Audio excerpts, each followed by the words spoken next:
The Trump tariffs have apparently been blocked overnight. That is breaking news this morning because I had everything set up, ready to go, and I just had to go back and add a couple stories to the stack while we were live, actually.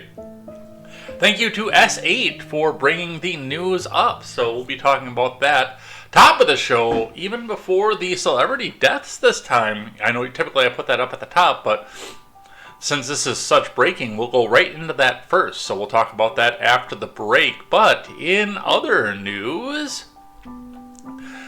an act of terror in Washington, D.C. has left 2 Israeli embassy staffers killed. So we'll go over what's happened with that, where we go with that, and what's happening here. Elon Musk is out. Disappointed by the fact that more of his Doge cuts were not included in the quote, and I quote, big beautiful bill. Yes, that is actually the title. So we'll go over what's happening there and what happens with that. And the Trump administration has limited student visas, especially for people who are going to Harvard. We will be talking about that, what's happening there, and where we go with that. It is going to be all of this and more over here on Contemporary.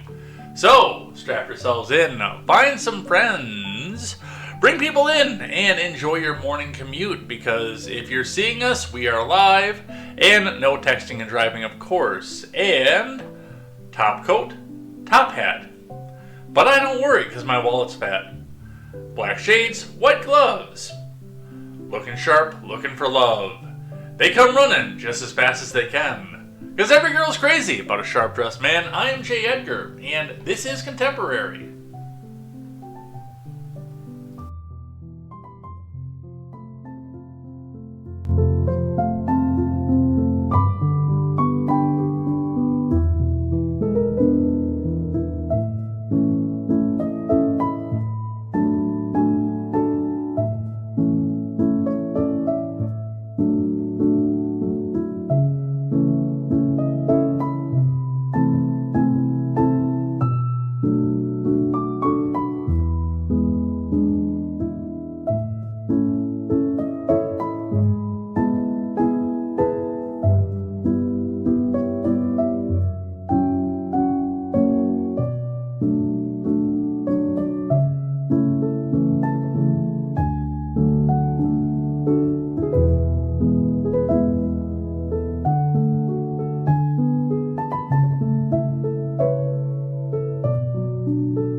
Apologize if the music is putting you to sleep at this point here. It turns out that Video Game Study Lounge and Radio Cutman are both down right now. I don't know when they are going to be coming back up. If I get some sort of notification that they are back up, then I will switch back over to them because, I'm listening to this and I'm ready to fall asleep right now. But it's the fine line that we have to walk to make sure that we don't go through and trip copyright law. I know that I've been blocked in Belarus for a couple weeks ago's episode where I played an anti-suicide song, actually. One that's, it's part of a cause that's near and dear to me, so I enjoyed the song. I know both the band and then the other singer are both cringe, but the song was good and it gave a good message, so I played it on, and it was low background while I read the lyrics. Not in musical tone or anything else like that. And I got blocked in Russia and Belarus for that. But it was still live in the US, so you guys can go and check that out. But anyway, hi, good morning. My name is Jay Edgar. We have got a shorter show than we usually do, with Congress being out on break for the Memorial Day holiday. This was actually a pretty slow news week, thankfully. I did have to go and throw a couple of extra things on right as we got started. Breaking news, of course, Trump's tariffs have been blocked. And now they're sitting here talking about what's going to be the next step on this one. So we'll sit and watch and see what happens with that and where that goes. That's going to be entertaining. But it's going to be that. So if you like what you see, do feel free to comment in and follow along with what it is that you're seeing, because that helps us grow all the time. The more you chat, the better we do. And, well, I like doing good. I like coming out here and doing this here, and yeah, it's gonna be that. It's gonna be a good morning, I think. So strap yourselves in. But as I always say on the caveat, if you are driving, no texting and driving. Don't do that. I want you safe. I want you here. I want you watching Contemporary with me. In the next couple weeks, by the way, a little bit of an announcement here. We are going to attempt to start going back at 7 in the morning. I know it's going to come to a bit of a shock on this point, I think, but with going in at 7 in the morning, then we can come back, we can sit down, and we can get a little bit more done. We can get out before the weekly notice. So that's going to be a good thing, definitely. I know I don't want to run overlap with Stephen Ramus because I don't want to compete with him. I want to help him. I want to help him grow. He's one of my best friends. So we're going to keep with that. We're going to try to do that a little bit more. This morning, by the way, we had some technical difficulties. That's why I actually had everything set and ready to go by about 8 this morning, Central Time. And then found out that our background music was gone. It disappeared. So that kind of upset me a little bit. Again, as I mentioned at the top of the show, Video Game Study Lounge is our regular background music, and their sister channel, Radio Cutman, 2 channels that I support fully and put my full endorsement behind. I don't give a lot of endorsements over here, but do go check those out. They're great times, and yeah, the Video Game Study Lounge is copyright free, so if you're going to stream, you can go ahead and use that one. I use that behind as many of my streams as I can because it's copyright free, but hey, if they're down, they're down. There was a playlist, by the way. Somebody else had put out all the songs that are on Video Game Study Lounge, but I didn't know if they were going to stick a commercial in there between, so I mean, that's part of the fun of doing this in the morning and doing this on morning commute time is the fact that you guys don't have to sit and listen to commercials. The AM radio is notorious for 10 minutes of content and 15 minutes of commercials. I don't want you to have to do that. I appreciate those of you who watch on Twitch and watch one of the commercials as you come in, because I get a little cut of that. It's about 2 cents a pop, but if you recommend people up to Twitch, that's, those 2 cents add up a pop, or add up quickly rather, so I appreciate that as well, but we've got a lot to go over here today. We're going to try not to go till noon. Let's see how we do, and let's get started. By the way, make sure you guys go check out Crime Land with Katie Zed and the Weekly Rumble, which we will be going straight into if you're on the Twitch side after this program. So go check out both of those. They're both people that I very much enjoy in my life. Katie Zed actually just sent us a package for the little bundle of joy that we are expecting in this house, and I am deeply thankful to that. I liked everything in there, even the bunny. Yes. Bunnies frightened me, but even the bunny was good in that. So, all right, let's get into it. Let's get started. Let's get the live chat up so you see what you guys are doing. It's been a little bit quiet this morning so far, but I'm still on my. There we are. There, that's me. I see myself. I was gonna say we're still on the intro screen over on the Rumble side, but there. Now it's me. I see me. All right. Quest Fanning has joined me over on the Rumble side this morning. All right, let's get started. I'm actually gonna. How do I want to do this? I don't know. I'll figure it out. We'll figure out how to get back to Video Game Study Lounge if they bring it back up while we're going. But let's get started. We're going to start with finance, which is going to lead us straight into our breaking news for the morning. Let's do it. Let's do it, huh? Let's do it.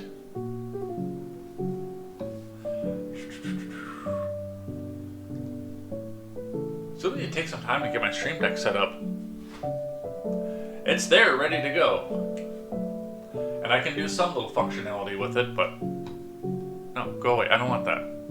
All right, on the Dow to start with for the morning. The Dow spent the day going downwards, but it looks like the futures turned up after the news of the Trump tariffs, which that's going to be part of the articles we're going to read at the beginning, but then I've got 2 dedicated articles after that, because it appears that overnight the tariffs have all been blocked, which means that our executive branch is powerless now, completely, when somebody that the Uniparty doesn't like is in that office. Now, are we going to keep this president going forward?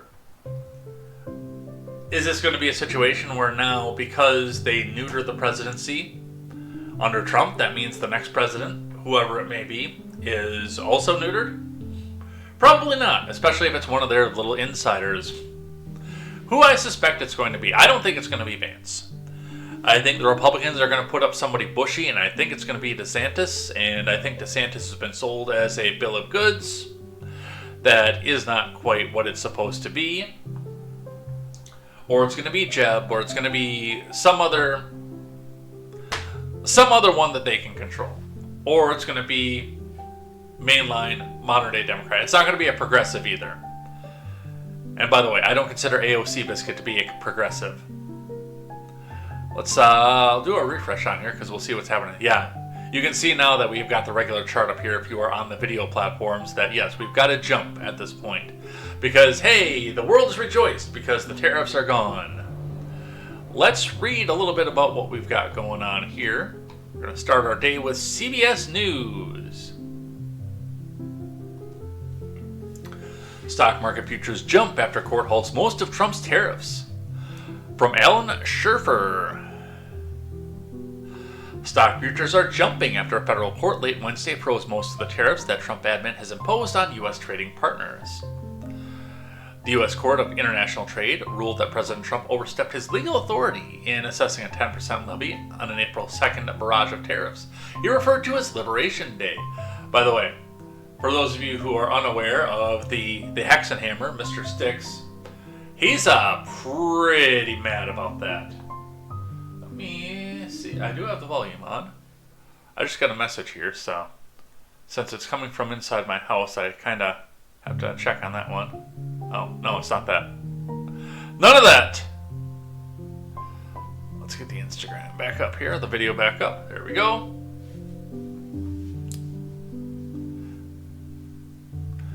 The court also blocked a separate set of U.S. duties on China, Mexico, and Canada. Futures on the S&P 500 were up 67 points, or 1.1%, to 59.69 as of 7:27 a.m. Eastern Time, while contracts on the Dow Jones Industrial and the Nasdaq rose 0.5% and 1.6% respectively. Just when traders thought they'd seen every twist of the tariff saga, the gavel dropped like a lightning bolt over the Pacific. Stephen Innes of the SPI Asset Management said in a report. Overseas markets also rose following the surprise legal decision. And I will say, and again, we're going to talk about this a little bit more in the dedicated articles, but I would say they said surprise legal action, and that's probably one of the best ways to describe it, is surprise legal action. Because nobody even knew that this suit was going through. I see federal judge and Constitution are actually trending right now over on X as well.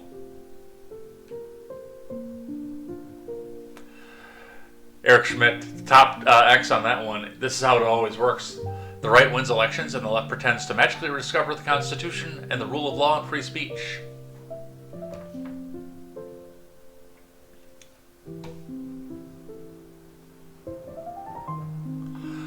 The ruling by the three-judge panel means baseline 10% tariffs, so-called reciprocal tariffs, on dozens of other nations.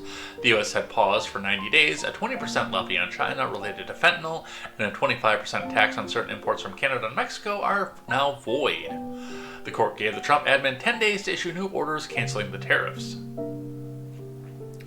The Trump admin has cited the International Emergency Economic Powers Act of '77, or the IEEPA, which gives the president the power to regulate imports during certain emergencies. But the court rejected the government interpretation of the law. The Trump admin said it will appeal the ruling to the Federal Court of Appeals.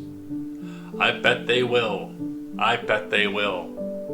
So, if the Trump admin loses its appeal, then it will reduce the downside risks of the economy and the upside risk to inflation if no other tariffs are imposed. Analysts with Capital Economics told investors in a client note. So, our futures are up. I hope that you were able to get into the ground floor of this if you can afford it, if this is worthwhile to your portfolio. Remember, there is no official financial advice here. Do check with your financial advisor because that person knows your specific needs, your family's needs, and what your financial situation is. I do still do DLive, actually. I should be on there. Let's find out. Let's see if I'm live on DLive. I don't monitor DLive because everything comes through the main chat. But it appears not to be loading. Oh, there it comes. Yes, we are live on DLive. DLive.tv/EdsBlog Twitter. If you care to. I gave the treasure chest out to somebody last time, and I think that Arvold got the whole thing. Because Arvold comes over on DLive. Alright, Investopedia, also with live coverage. Dow Jones today, stock futures rise as investors digest court decision to avoid Trump tariffs, strong Nvidia earnings report.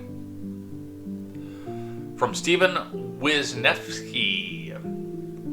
Stock futures moved higher Thursday after a federal court struck down most of the Trump admin's tariffs, while the tech sector rallied following a strong earnings report from AI chipmaker Nvidia. Futures tied to the S&P 500 and the tech-heavy NASDAQ were recently up 0.9% and 1.4% respectively. While the Dow tacked on 0.3%, the major indices finished slightly lower on Wednesday as investors braced for the highly anticipated quarterly results from Nvidia, which has become a poster child for the AI boom. Boom. AI boom. Boom. Shortly after the closing bell yesterday, Nvidia reported that its fiscal first quarter revenue jumped 69% from the year ago period to $44.06 billion. While CEO Jensen Huang said the demand remains incredibly strong and is likely to accelerate as AI adoption becomes mainstream. I used AI for the first time. Well, other than telling my AI bot to block itself from Snapchat. I did that one. But I also used AI. I was trolling when I did it. Sticks, I know I mentioned him earlier, who is pretty mad about the tariffs thing. He posted something about somebody's ultimate demise over on X, and I just did I was trolling. I said, @Grok, is this true? And Grok answered. I don't think he gave me the right answer, but Grok answered.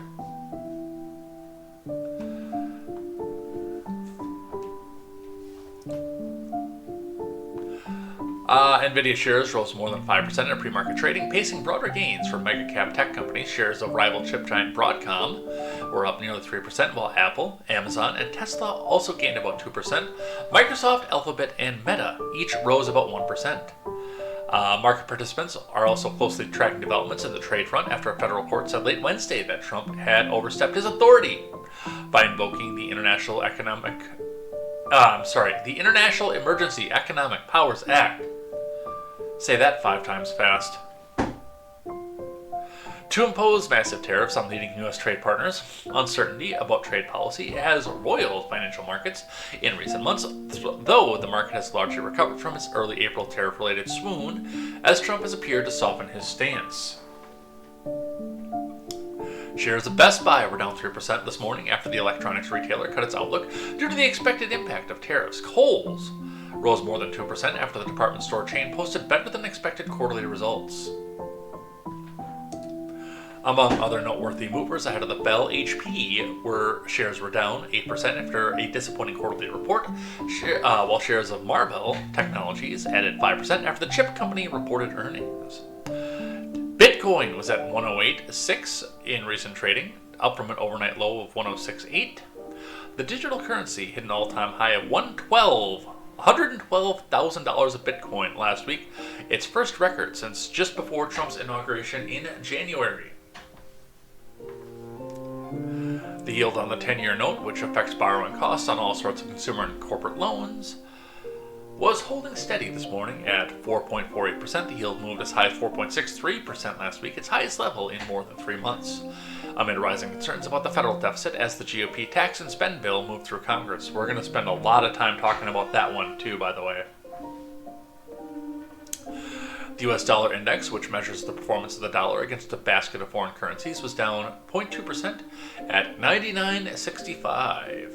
Gold futures were up 0.4% at $33.10 per ounce. That's $3,310 per ounce, rebounding from 2 straight days of decline, while West Texas Intermediate, the U.S. crude oil benchmark, rose 0.1% to $61.90 per barrel, gaining for the second day in a row, which means that your gas prices are going up slightly. Although $61.90 is still an incredibly low number. So, that is what our finances say. Now let's talk a little bit more dedicatedly about the tariffs from CNBC. 4 tools at the Trump admin's disposal. I don't want to do this one yet. Swap this one for the BBC. Sorry, that was a bit of a ad at the last moment thing. U.S. Trade Court blocks Trump's sweeping tariffs. What happens now? From Peter Hoskins and Yang Tian.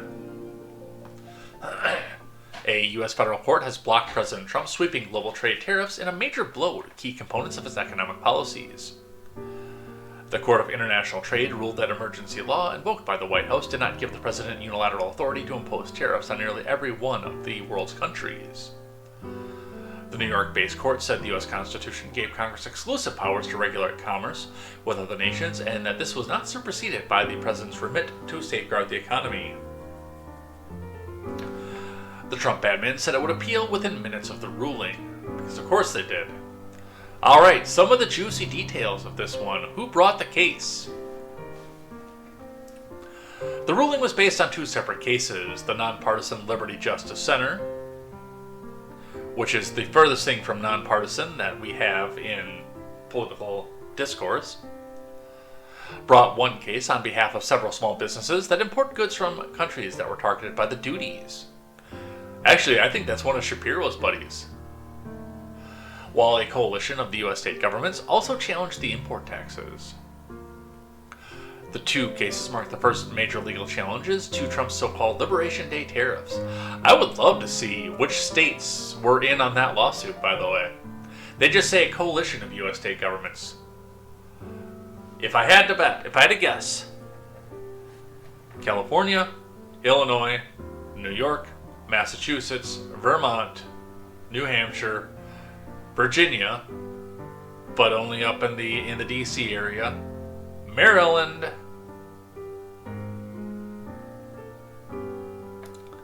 among probably others, but those are probably your big ones right there. New Mexico is probably in on it too, actually.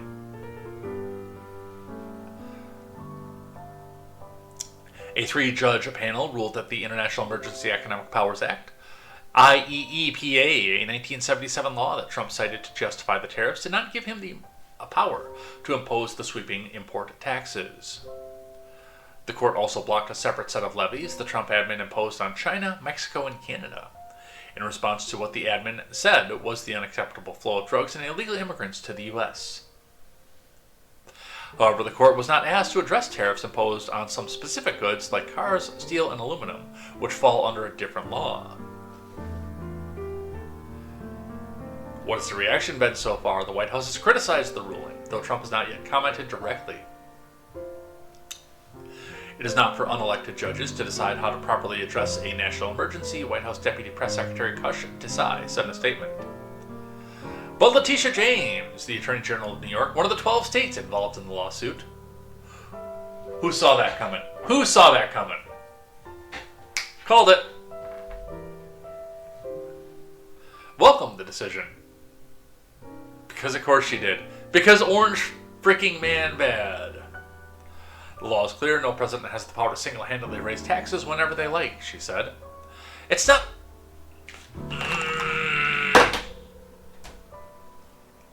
That is the most tired line of this entire thing. It's not a tax.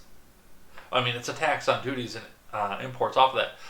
They're treating this like this is a tax on the regular people, which they're doing so for propagandistic purposes. They are.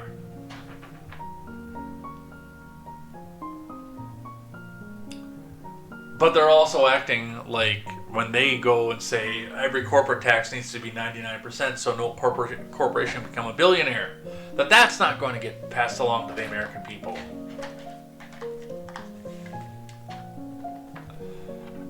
Stock markets in Asia rose on Thursday following the ruling. U.S. stock futures also jumped, and the U.S. dollar made gains against safe haven peers, including the Japanese yen and Swiss franc.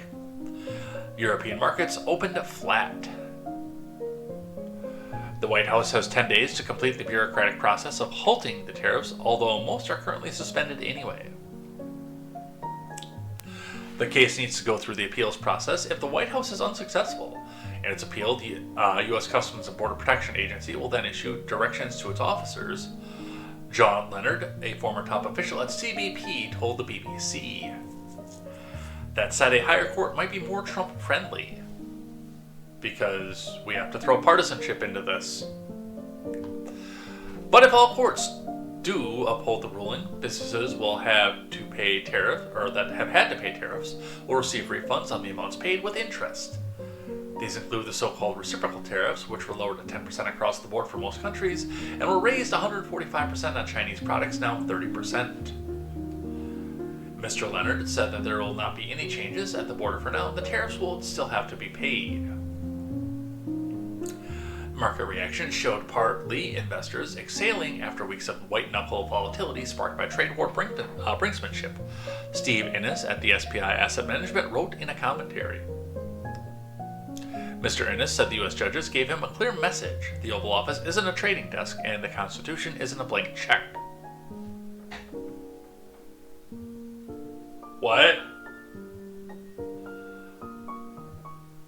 What does the Constitution being a blank check have to do with any of this? I don't think any of these people have any idea what's going on with any of this. I'm going to be completely honest. They found a sympathetic court somewhere on the West Coast, I'm guessing.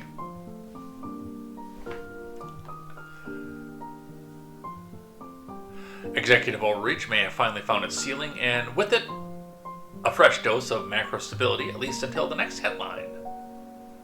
No, executive overreach has not found its ceiling. Like I said, even if they go through and they new to the Trump administration, which on spending I wish that they would, we're going to talk about the big, beautiful bullcrap bill in just a bit, because that's not something I'm in favor of myself. But the problem is that they're going to neuter this for the one guy that they don't like, and then they're just going to, as soon as somebody that they like or can control is back in power, it's going to be, hey, here you go. Have all this power back. You know I'm right.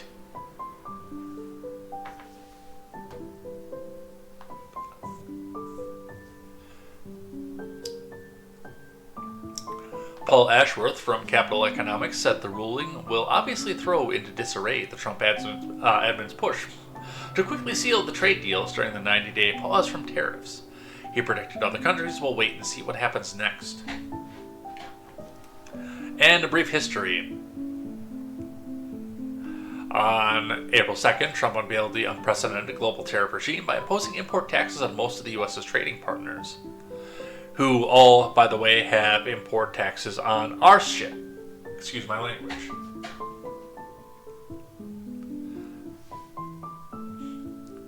A 10% baseline tariff was placed on most countries, along with steeper reciprocal tariffs handed down from dozens of nations and blocs, including the EU, UK, Canada, Mexico, and China.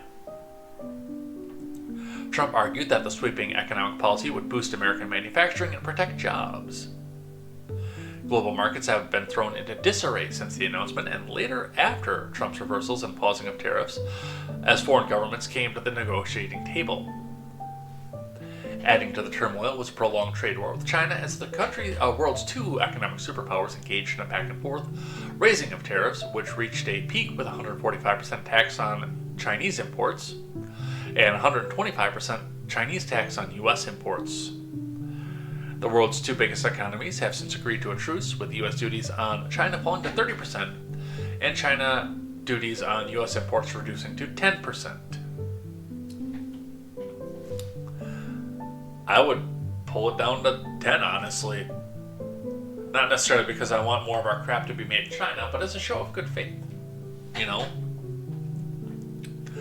The UK and the US have also announced a deal to lower tariffs between the two governments. Trump threatened a 50% tariff from June on all goods coming from the EU after expressing frustration with the pace of trade talks with the bloc, but then agreed to extend the deadline by more than a month after the EU Commission Chief Ursula von der Leyen said that more time was needed. So, it's blocked. I've been a little bit torn on tariffs, and I'm going to be completely honest about that. I actually do like the idea of having something reciprocal to the countries that block our stuff going into their countries by putting these duties and these tariffs back on them. I'm sympathetic to that idea because, you know, if you want your duty to come down, then you need to lower what you have so we can sell in your market as well. I'm sympathetic to the idea of using a tariff that way. And yes, that's pretty much how we got into the China situation as well. It started off as a, you know, we know what it is that you're doing to our country, so let's go ahead and do something different at this point. And if you don't want to lower your tariffs, because they were, from what I understand, fairly high, we also want you out of our markets because you're taking all of our manufacturing jobs. So, hey, we're just going to make it more expensive to sell your cheap Chinese crap in our country. And there has been talk in the past of people like Biden going in and imposing tariffs around the world. Now, what our news media hasn't told us is whether or not that is a unilateral decision from the Biden admin, or if that did have congressional approval. Again, a part of the problem with both monoparty government and, dare I say, uniparty government is the fact that they can push a bunch of these things underneath the table where nobody can see. Nobody knew about the Biden tariffs until, well, the Trump tariffs went in. And then all of a sudden it became public record. They talked about the fact that he did this, he did that, he did the next thing, while he himself was in office. Wasn't talked about while he was there, and while it was happening, but after the next administration tried to do the same thing and got blocked every way from Sunday, then, oh, well, what about all these things that Biden did during his term? Why weren't they bad?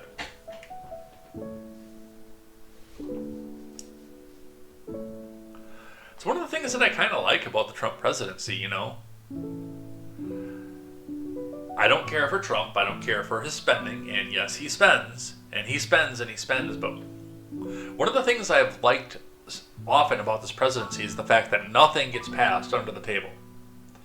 It's all a headline, it's all out in the open, we see everything, we see the process, we know who's voting for what, we the people come out and dox the voting records of every member of Congress as soon as a vote in Congress goes the way that MAGA doesn't like. But there's transparency. Even if it's forced, there's transparency. I'm sure that the Donald would love to go back and do some things behind closed doors and in back rooms with a wink and a handshake. But he's been unable to do so. Now let's talk about what the tools are at his disposal. 4 tools at the Trump admin's disposal after a U.S. court blocks tariffs. From Sam Meredith and Sophia Kinderlin. Kederlin, rather, not Kinderlin.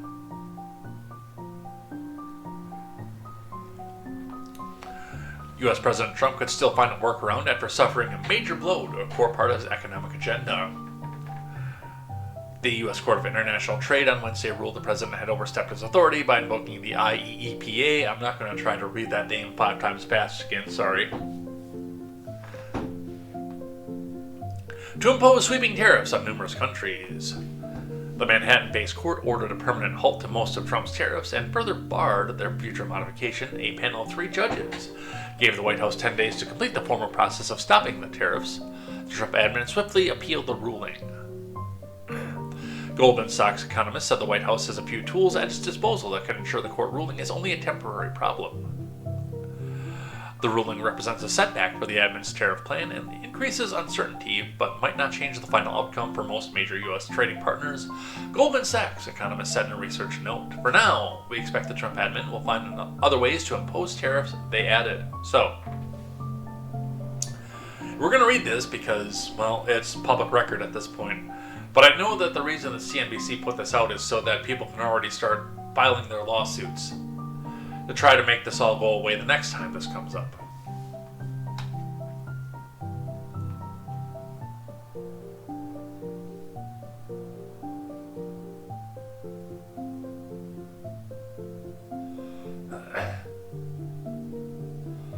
Alright, options on the table. The Wall Street Bank said the ruling blocks 10% baseline tariffs imposed by Trump on most imports, as well as the additional duties on China, Canada, and Mexico, but not sectoral levies, such as those imposed on steel, aluminum, and autos. The Trump admin, nevertheless, has other legal means of imposing tariffs, Goldman says, flagging Section 122 of U.S. trade law, Section 301 investigations, and Section 38 of the Trade Act of 1930.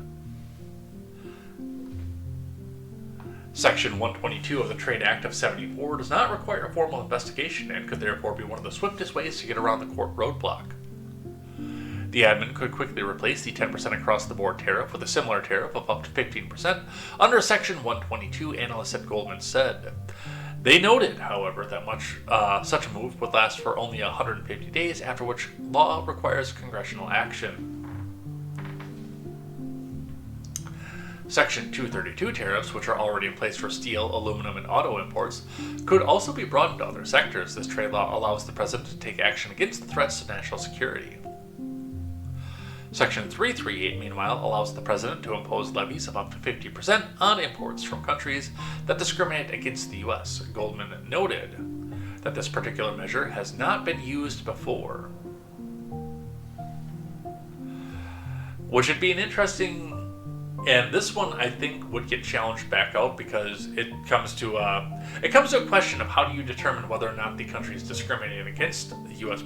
Products, which could be argued, of course, of the fact that they're putting a duty on them, so they are already discriminating against them. I mean, it's the same argument that was used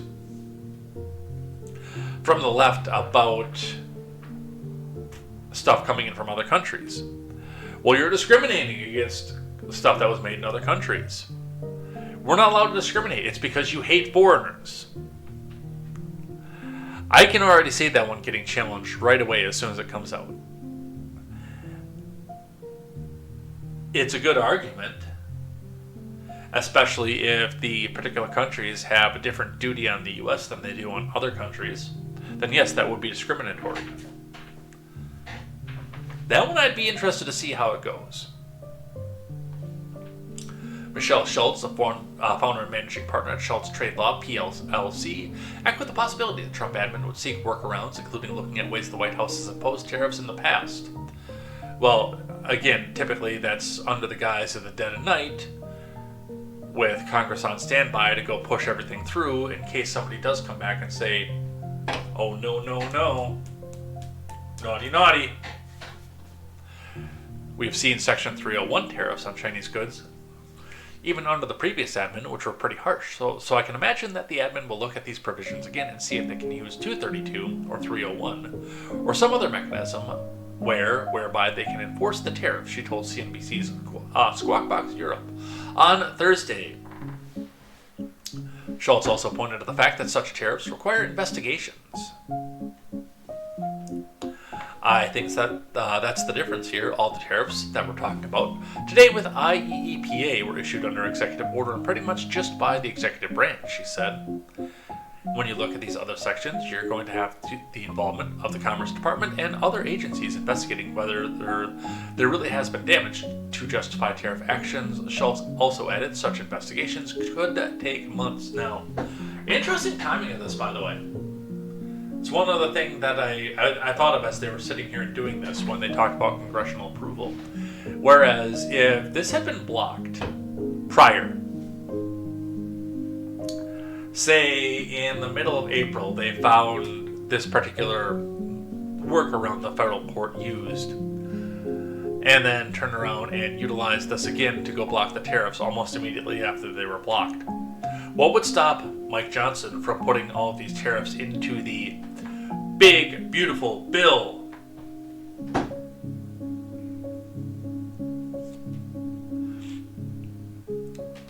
It's a thought to have.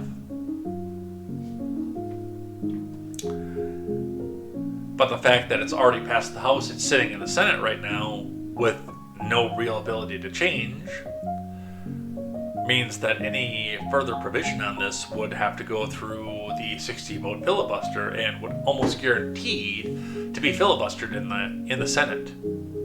Which is funny because, the people who would be filibustering it were trying to get rid of the filibuster like last year before. So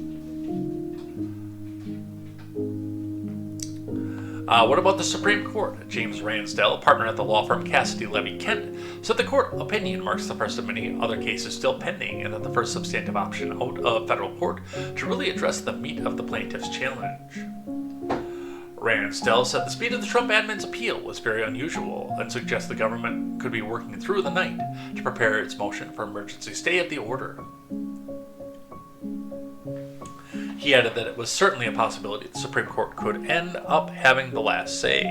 There's not a lot of precedent on this particular statute and on similar actions by the president, so there might be an interest the Supreme Court has in taking this up, Ransdell told CNBC's The China Connection on Thursday. So, lots of stuff moving there. What happens out of this? I'm sure we're going to be talking a lot about this next week. Like I said, for this being on the stack right now was because I found out about it after we were live. After I had the title card up, after I had the starting soon card up, so I didn't get a lot of chance to look into this. A lot of this I'm learning for the first time by myself, and I knew that there were some issues going on with it because, well, they came up. But that's where we're at with that. Alright, now for the show. Now for the show that I was planning up until 8:10 this morning.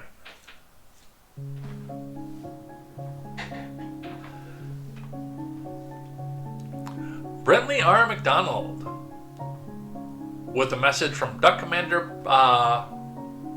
Public Relations. We celebrate today that our father, husband, and grandfather, Phil Robertson, is now with the Lord. He reminded us often of the words of Paul.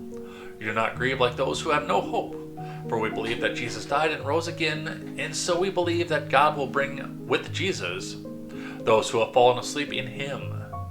Thank you for the love and prayers of so many whose lives have been impacted by his life, saved by grace, by his bold faith, and his desire to tell everyone who would listen the good news of Jesus.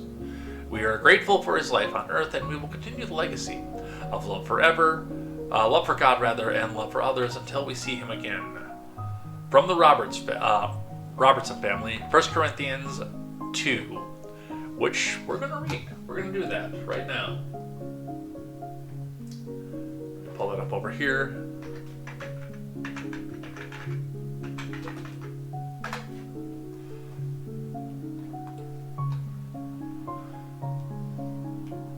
We'll read this from the New International Version because that is what I grew up with.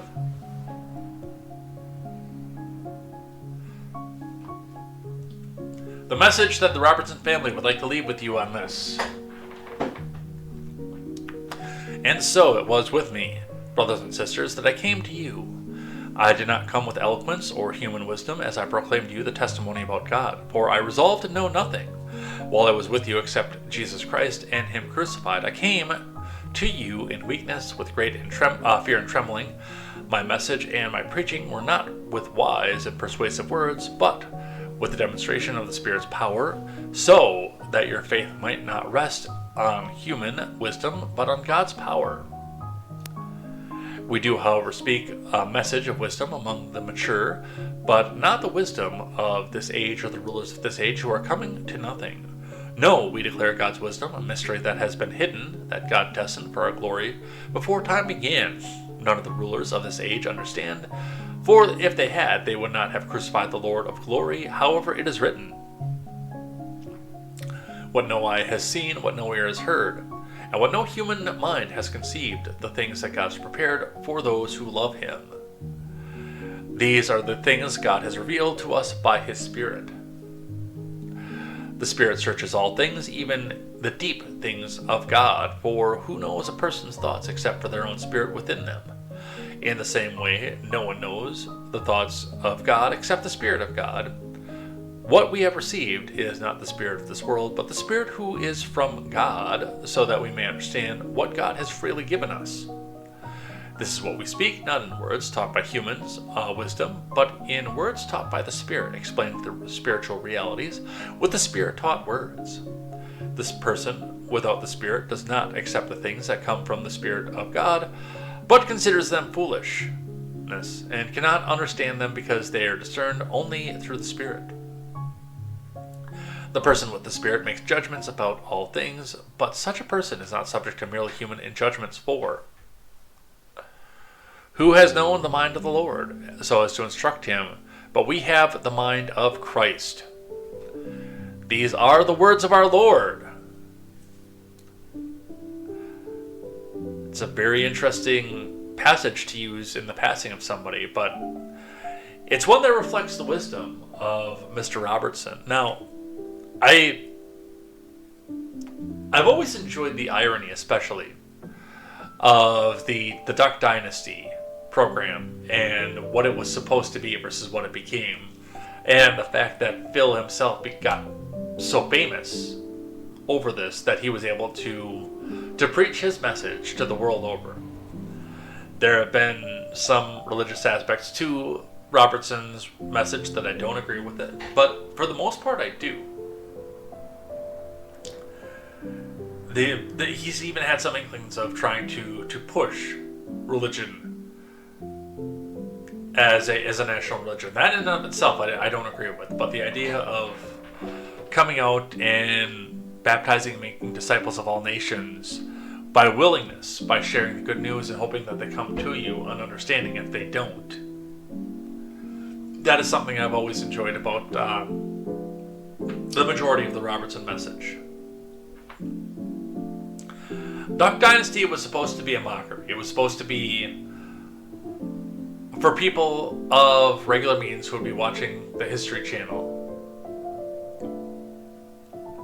to go back and make fun of those rednecks sitting down south. And I mean, you could see it. They called it a reality show. It was very, very scripted because they always show Uncle Si acting like a befuddled old man, and they always showed the people going out and playing with the big mud trucks and the interpersonal drama between everybody in this. But realistically, the more that I look at that, the more that I watch it, the more that I see the fact that when people got into the show, they got into the, number one, the aspect of being yourself off of it. Yes, it was funny to go see the things that Uncle Si had to say, but there really was a resurgence off of this. If I could say where the religious right came from and was able to take off again in the mainstream, it was probably because of Duck Dynasty. I think that was a springboard for them. I think that a lot of them already had those beliefs, but they didn't really have they didn't have a platform where they felt that they could express any of them, knowing full well that if they went into most online message boards, then they'd be laughed or mocked or scorned out of them, possibly booted in the case of Reddit. Bloodstained Provisions JZTX wants us to have cheap viewers on streamboo.com. But I have to remove the space. Since, possible ban invader, by the way, monitoring. I'll take care of you, since I don't think I have any other mods on right now. We'll go ahead and... No, we'll unban you. We'll give you a timeout. We'll give you 5 minutes to think about what you've done.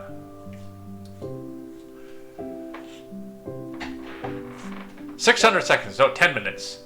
For 10 minutes, you can sit and think about that. Why you want to come into my place and sell your wares.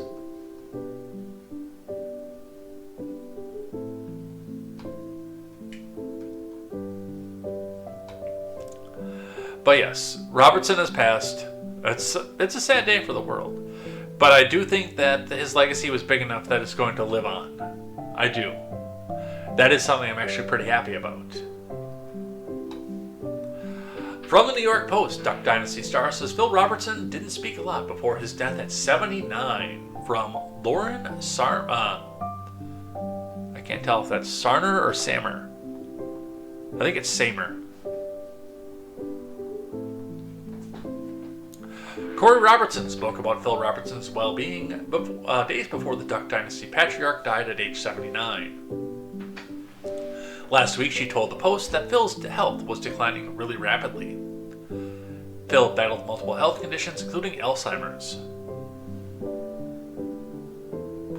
Corey, 51, who was married to Phil's son Willie, 53, said that watching Phil while he was dying was so hard to watch. She added, "But he's so loved, and all the family's just coming around him and taking really good care of him." Corey and Willie confirmed Phil's death on Instagram on Sunday night. "We celebrate today that our father, husband, and grandfather, Phil Robertson, is now with the Lord," the Robertson family wrote on the Post. "Thank you for the love and prayers of so many whose lives have been impacted by his life, saved by grace, his bold faith, and his desire to tell everyone who would listen the good news of Jesus." The statement continued, "We are grateful for his life on earth and will continue the legacy of love for God and love for others until we see him again."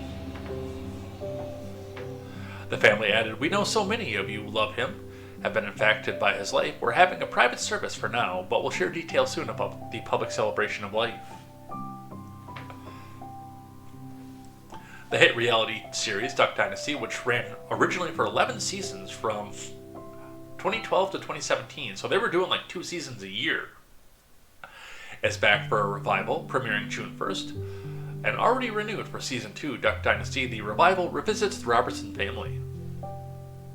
I know Sadie got married. I don't know if she's going to be as big of an influence on this next one. I follow Corey, Willie, and Sadie on Instagram, so... As they say on the show, the Robertson family prioritizes faith, family, and ducks. The revival series now centers around Corey, Willie, and their 6 adult children and 8 grandchildren. The original Duck Dynasty followed the Robertson family, who have the hunting and outdoor recreation business Duck Commander in West Monroe, Louisiana. The Season 4 premiere scored over 11 million viewers in 2013. Phil was a part of the original show and started the family business with a patented duck call, but in recent years he was diagnosed with Alzheimer's. He's not able to be on the show at this time, Corey told the Post. She added that she went to visit Phil with her daughter Sadie, 27, shortly before his death. "He's not saying very much anymore. He doesn't speak a lot," she explained. But she recalled that during their visit, Phil looked up and said something like, "Full steam ahead," and it was so sweet. He didn't say anything that made sense, but he just said that to Sadie. And it was really special. The family was cherishing those moments with him, she explained. Phil was married to Kay Robertson. Her name is Miss Kay, get it right. And they had 4 adult children, including Willie, Jace, Jep, and Alan. Phil also revealed that he had a secret daughter, Phyllis, from an affair in the 70s.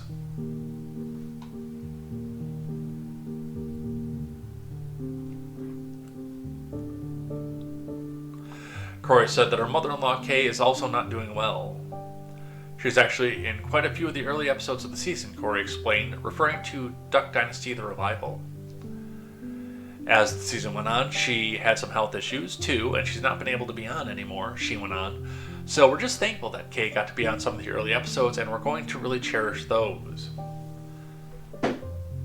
I don't think that she makes it very long, and it's sad that she's probably not going to be much longer for this earth as well. But it's one of the things, when people are that deeply in love with each other, then yes, one passes and the other one can't live without him or her. My grandparents, my maternal grandparents, were like that.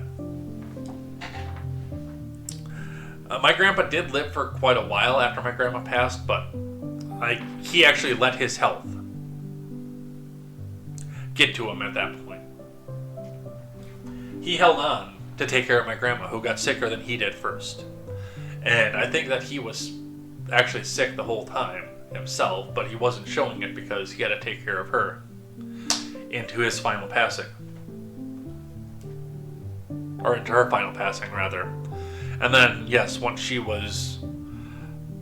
had passed, then yes, he actually started looking at his health and letting things affect him, and he wasn't much longer.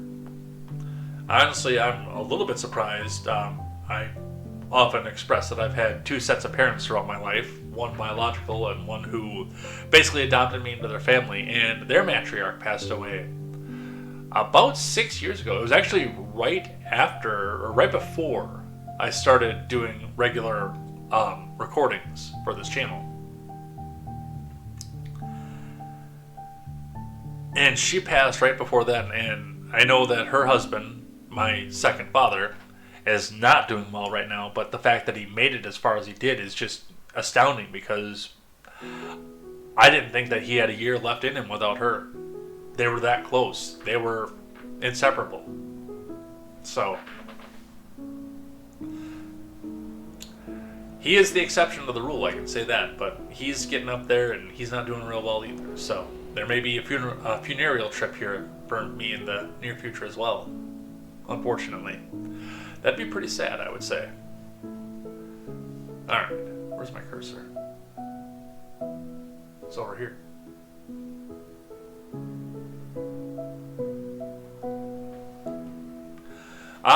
And one of the remembrances here from Fox News. Sadie Robertson remembers one of the last things her grandfather told her.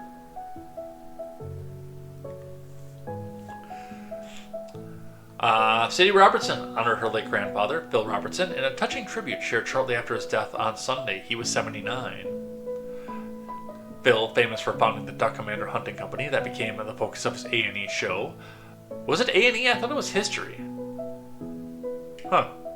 Got that one wrong. Had previously battled multiple health conditions, including Alzheimer's disease. Sadie, who was pregnant with her third child, with husband Christian Huff, recalled the final words her Papa Phil shared before he died, thanking fans for supporting her family throughout the difficult time. Therefore, if anyone is in Christ, he is a new creation. The old has passed away. Behold, the new has come. Sadie shared online, as I was sitting with Papa Phil today, I thought about this verse. He has already experienced this on earth, going from dead to alive by the power of Christ. She added, it was his testimony that changed his life, our family's life, and thousands of others. Now he's experiencing the fullness, fully alive in Christ. The news has come. One of the last things he said to me was, full strength ahead, amen.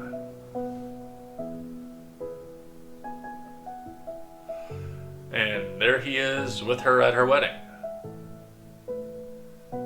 By the way, that's beautiful, man.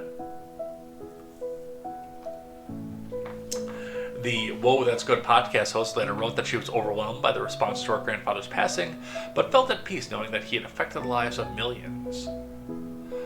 I wrote in my post yesterday that he touched thousands, and I can confidently correct that now to millions, Sadie noted online in a video compilation of her grandfather. I can't stop thinking about how he lived in the middle of nowhere in a small, humble home with no cell phone or computer, and yet his life touched millions with the hope of Jesus. So, that's beautiful, man. That really is.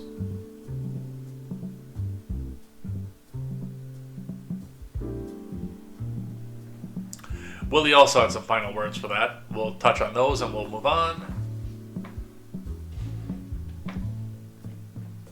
Willie Robertson shares his father's touching final words before his death at 79. Duck Dynasty alum Willie Robertson is remembering his late father Phil through faith in their final moments together.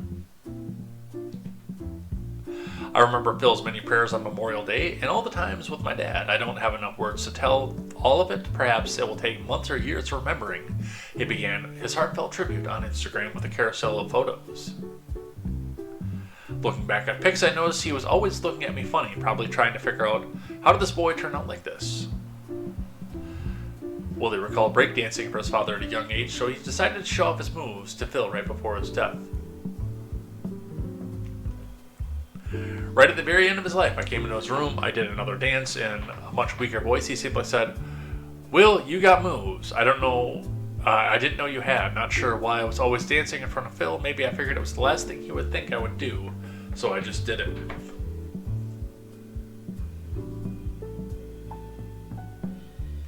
So, it's amazing to see. I'm glad to see that I wasn't the only one that was touched by this particular situation. This particular show. So, alright, we've got some other news here. Then we'll go talk about Elon and the big beautiful bill. From the Daily Wire, Billy Joel cancels all upcoming concerts following health diagnosis and a fall on stage. From Amanda Harding, and, well, I know that Billy Joel has affected many, many lives in and of it himself. Billy Joel has canceled all his upcoming shows and shared a health update with fans. The 76-year-old singer shared a lengthy statement on social media, which included news of his medical diagnosis of normal pressure hydrocephalus. Per the Alzheimer's Association, the condition occurs when cerebral spinal fluid builds up inside the skull and presses on the brain. This could disrupt and damage nearby brain tissue, and leading to difficulty walking, problems with thinking and reasoning, and loss of bladder control.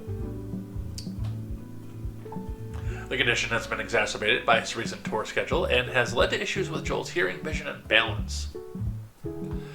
The statement from Instagram said the Piano Man singer has been advised to refrain from performing during this recovery period. It also said Joel is thankful for the excellent care he's receiving and fully committed to prioritizing his health. He is grateful for the support from fans during this time and looks forward to the day when he can once again take the stage. One thing that I can tell you about Billy Joel, being in music for my entire life, and having once played the guitar, although I am out of practice to the point that I don't think I could anymore, is even when I could, one of the things you'll notice about a Billy Joel song, whether you're playing on the guitar or from what I understand the piano, is Billy Joel was actually born with 6 fingers on each hand. So he can do and make chords and notes that you wouldn't even be able to dream of, apparently. But yes, I think his music has affected almost everybody in the world in one way or another. He has contributed to countless movies, soundtracks. He's written songs for most mainstream recording artists of the 70s, 80s, and 90s.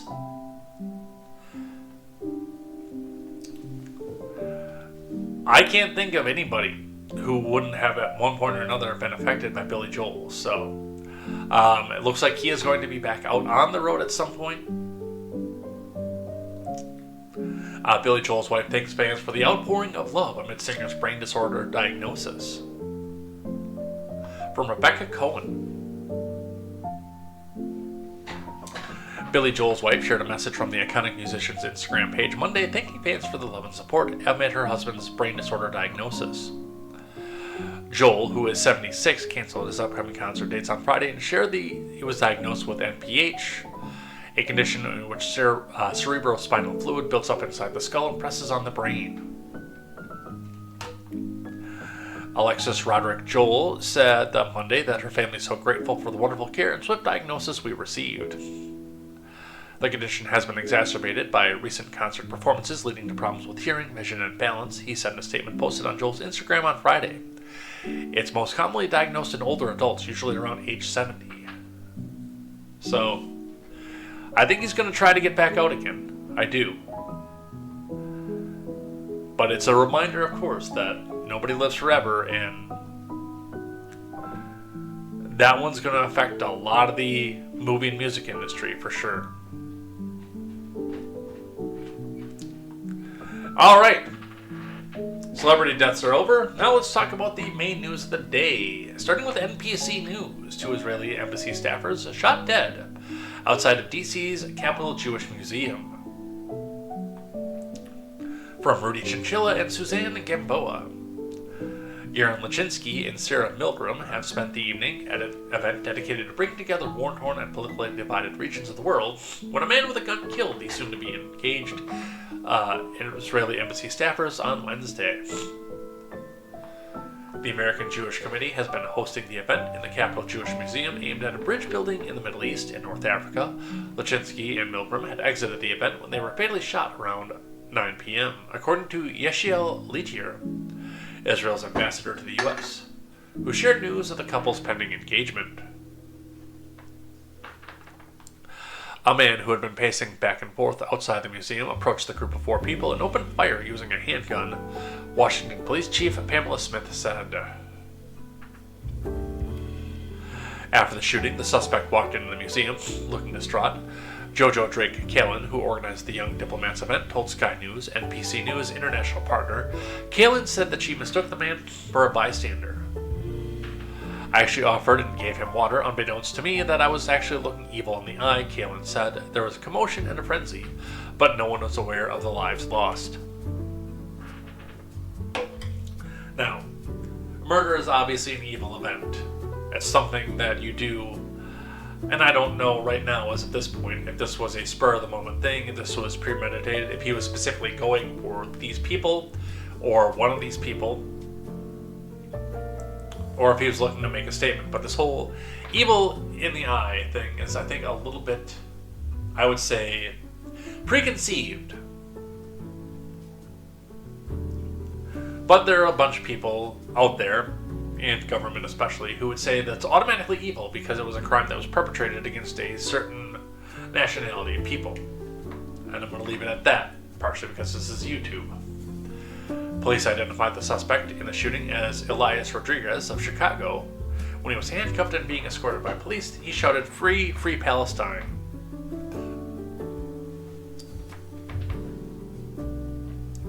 Smith said Rodriguez implied that he committed the shooting and told authorities where to find the weapon used in the shooting. Sarah and Aaron were stolen from us, AJC CEO Ted Deutsch said. Moments before they were murdered, they were smiling, laughing, and enjoying an event with colleagues and friends. We are in shock and heartbroken as we attempt to process the immense tragedy.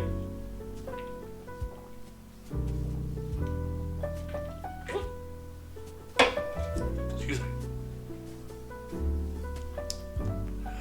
The shooting comes more than 18 months after Israel launched a bombing campaign and ground invasion into the Gaza Strip.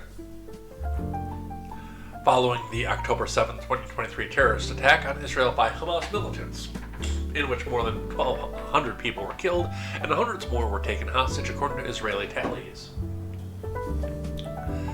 Israel's counteroffensive has killed more than 53,000 people in Gaza, many of them women and children, according to the Hamas-run healthcare ministry in Gaza.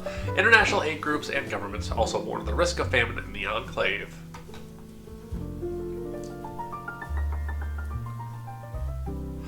Israeli Prime Minister Benjamin Netanyahu offered condolences, saying, "My heart grieves for the families of the young beloveds whose lives were cut short in the moment by an abhorrent anti-Semitic murderer." The couple was planning a future together, officials said. The young man purchased a ring this week with the intention of proposing to his girlfriend next week in Jerusalem, leader said at the late-night news conference. Netanyahu directed security increases for Israeli missions and representatives around the world, he said. Trump also condemned the violence. "These horrible DC killings, based obviously on anti-Semitism, must end now. Hatred and radicalism have no place in the U.S. Condolences to the families, to the victims. So sad that such things like this can happen," Trump said on social media. I noticed there wasn't a lot of coverage of this story either, partially because it seemed to be a Free Palestine thing. Kalin said the Young Diplomats reception, which was being held at the museum before the young couple was killed, focused on turning pain into purpose, with the aim of bringing together the young professionals, both Jewish and non-Jewish, to talk about the bridge building in the Middle East and the North Africa region.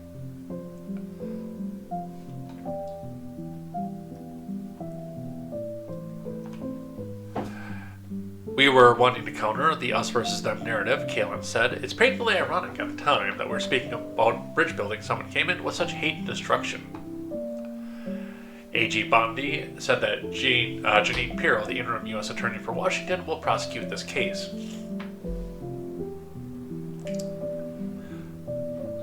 Steve Jensen, assistant director in charge of the FBI's Washington field office, said that his team was working to determine whether the shooting may have been hate-motivated or potentially an act of terrorism.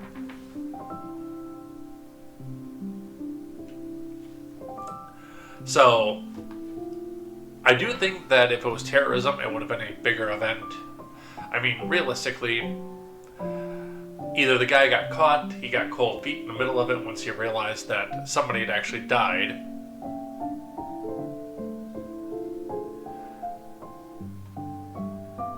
or there's a possibility the whole thing was targeted to begin with.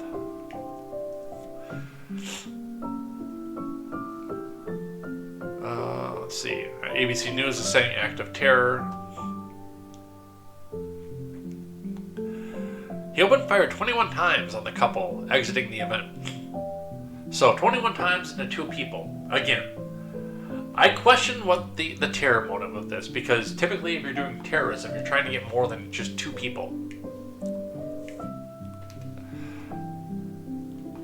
A 31-year-old Illinois man has been charged with 2 counts of murder after the opening fire 21 times on a young couple exiting an event at a Capitol Jewish Museum in D.C. late Wednesday, according to a criminal complaint, shooting the victims in the back and then firing again at the woman as she tried to crawl away. The shooting sparked outrage and has been condemned as an unspeakable act of anti-Semitism after officials said the suspect, who's in custody, shouted "Free, free Palestine" following the shooting. Kash Patel called the attack an act of terror. Yaron Lachinsky and Sarah Lynn Milgram were identified by Israeli Foreign Minister Gideon Sa'ar as the victims during a press conference on Thursday morning. According to the criminal complaint, both victims suffered gunshot wounds, with police finding 21 expended 9mm cartridge casings at the scene. He said the pair, staff members of the Israeli embassy who were about to get engaged, were attending the Jewish conference of the American Jewish Committee when they were gunned down in a horrific terrorist attack. This is the direct result of toxic anti-Semitic incitements against Israel and the Jews around the world that has been going on since the October 7th massacre, Sa'ar added. I've been worried for the past few months that something like this would happen, and it did. An Israeli Ministry of Foreign Affairs official confirmed to reporters during the presser that Lachinsky and Milgram were not diplomats but embassy staff. Lachinsky was a researcher at the political department of the Israeli embassy, while Milgram organized the U.S. mission to Israel.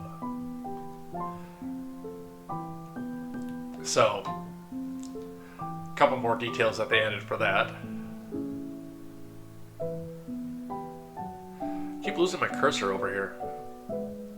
Suspect is charged with murder in this one, obviously. We'll skip that one, because that's pretty obvious.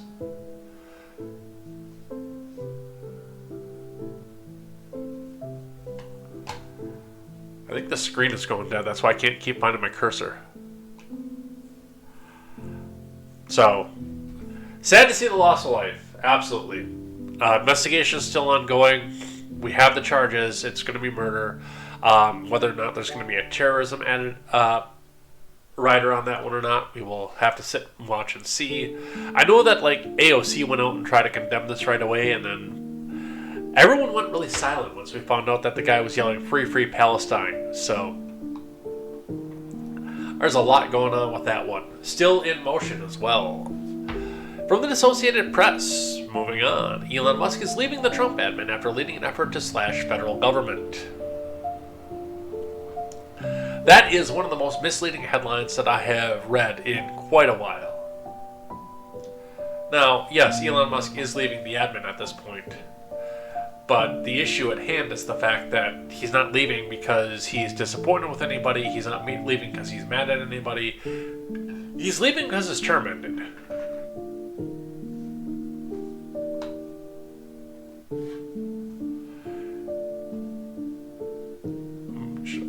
Just going to give a second to see if everything came back yet. No, we still have the piano one. No Radio Cutman yet either.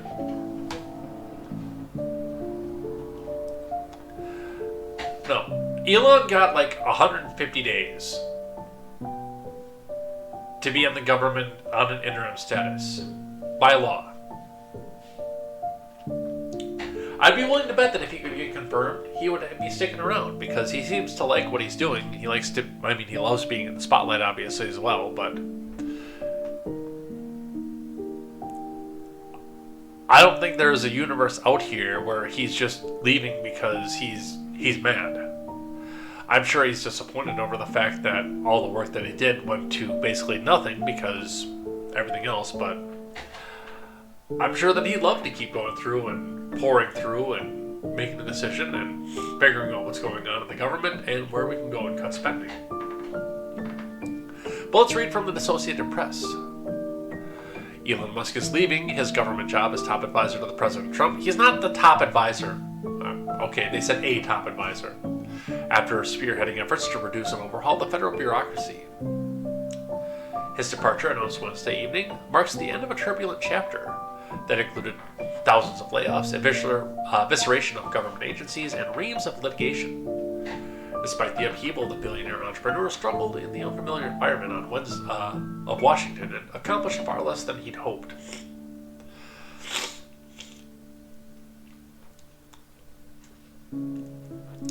He drastically reduced his target for cutting spending from $2 trillion to $1 trillion to $150 billion, and increasingly expressed frustration about resistance to his goals. Sometimes he clashed with other top members of the Trump admin, who chafed at the newcomer's efforts to reshape the departments and faced fierce political blowback for his efforts.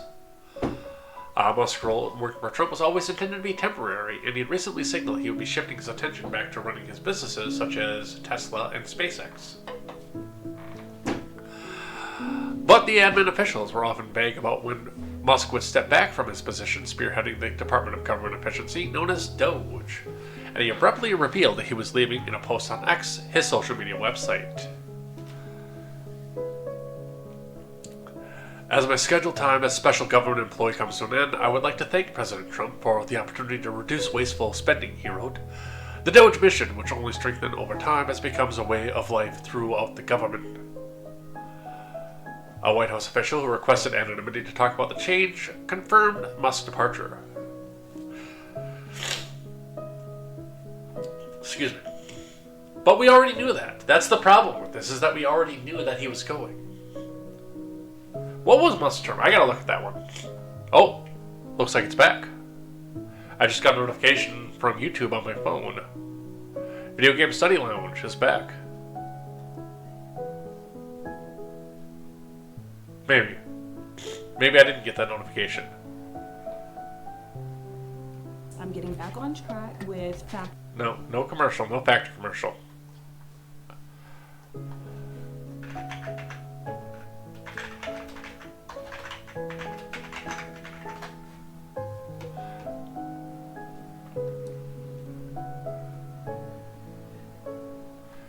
There we go.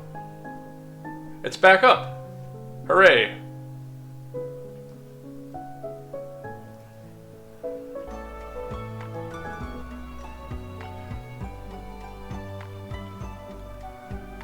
With a new track out there too, by the way. Oh, I guess we have Stardew and Chill 2 came out. That's interesting. We'll have to talk about that next week. Musk announced his decision after one day after CBS released in part an interview in which he criticized the centerpiece of the Trump legislative agenda, saying he was disappointed by what the president calls his big beautiful bill. The legislation includes a mix of tax cuts, and enhanced immigration enforcement. Musk described it as a massive spending bill that increased the federal deficit and undermines the work of his Department of Government Efficiency, known as DOGE. Let's listen, because we have audio of this. President Trump says he issued a warning to Israel's leader as the U.S. pushes for a nuclear deal with Iran. The president says he told Benjamin Netanyahu to hold off on striking Iran while the talks continue. Yeah, I told him this would be inappropriate to do right now because we're very close to a solution. Now, that could change at any moment. But for now, the president says he thinks Iran wants to reach a deal. The jury is still out. We don't know whether there is going to be an agreement or not. Top UN nuclear watchdog Rafael Grossi says the continuing negotiations are a good sign.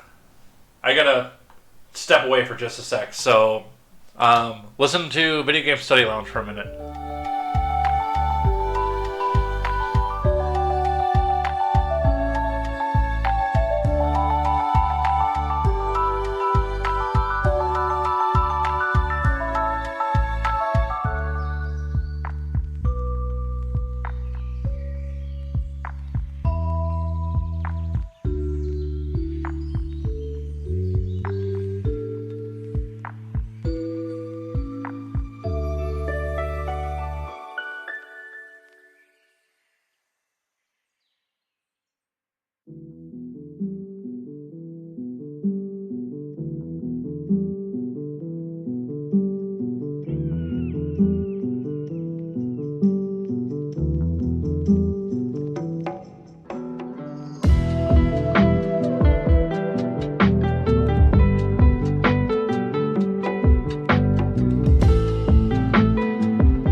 Well, apologies for that. The dog got a rabbit. He actually got one this time. So, I will have to take care of that in just a moment. I guess he wasn't releasing when he was supposed to, but he did drop it at this point. So, that'll be something for later on. Alright, anyway, back to where we were at. Get my cursor and get everything back up where it's supposed to be.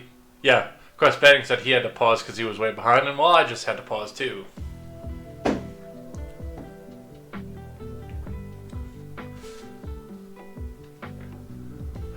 Let's see.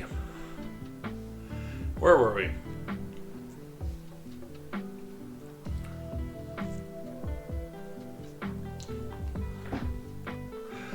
Republicans recently pushed the measure through the House and are debating it in the Senate.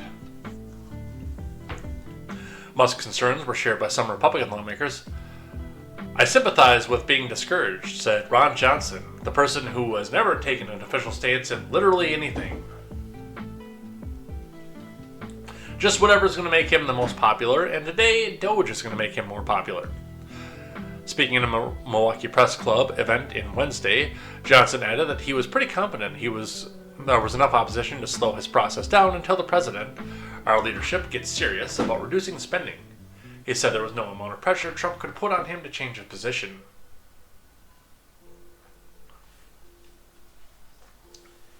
Speaker Johnson has asked senators to make a few changes to the legislation as possible, saying the House Republicans reached a very delicate balance that could be upended with major changes that narrowly divided the House, and will have to vote on the final passage once the Senate alters the bill.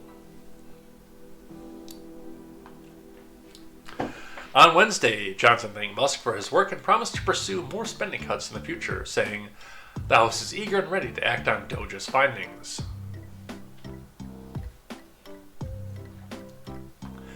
The White House is sending some proposed recessions, a mechanism used to cancel previously authorized spending, to Capitol Hill to solidify some of Doge's cuts. A spokesperson for the Office of Management and Budget said the package will include $1.1 billion from the Corporation of Public Broadcasting, which funds NPR and PBS, and $8.3 billion in foreign assistance. Musk occasionally seemed chastened with his experience working with the government. The federal bureaucracy situation is much more than I realized, he told the Washington Post. I thought that there were problems, but it sure is an uphill battle trying to improve things in D.C. to say the least. He also recently said he'll reduce the political spending because I think I've done enough. Musk had previously been energized by the opportunity to reshape Washington after putting at least $250 million behind Trump's candidacy. He wore campaign hats in the White House, held his own campaign rallies, and talked about excessive spending as an existential crisis. He often tended to be effusive in his praise of Trump. The more I've gotten to know President Trump, the more I like the guy, Musk said in February. Frankly, I love him. Trump repaid the favor, describing Musk as a truly great American. When Tesla faced declining sales, he turned the White House driveway into a makeshift showroom to illustrate his support, which, again, was not a big deal until the Orange Man did it. And when we get this far down into the article, it's one of the hard parts to look at this with objectively. Now, we're sitting here. We start with a misleading headline saying that Musk is leaving because he's mad about the Doge cuts not getting pushed through. Even though, again, we all knew about the fact that he had to vacate his position after 150 days, so... Or is it 120 days? It's been more than 120 days already. Regardless, he didn't have a permanent position. And we all knew that. So it's not because he's so mad about the fact that nothing he's pushing through is getting done. It's the fact that by law, he legally has to leave his position. That's number one. And then number two, then we get this whole, well, he was the top advisor and Trump loved him and he poured all this money into this. He wore campaign hats and the Capitol driveway was a showroom. Oh my God.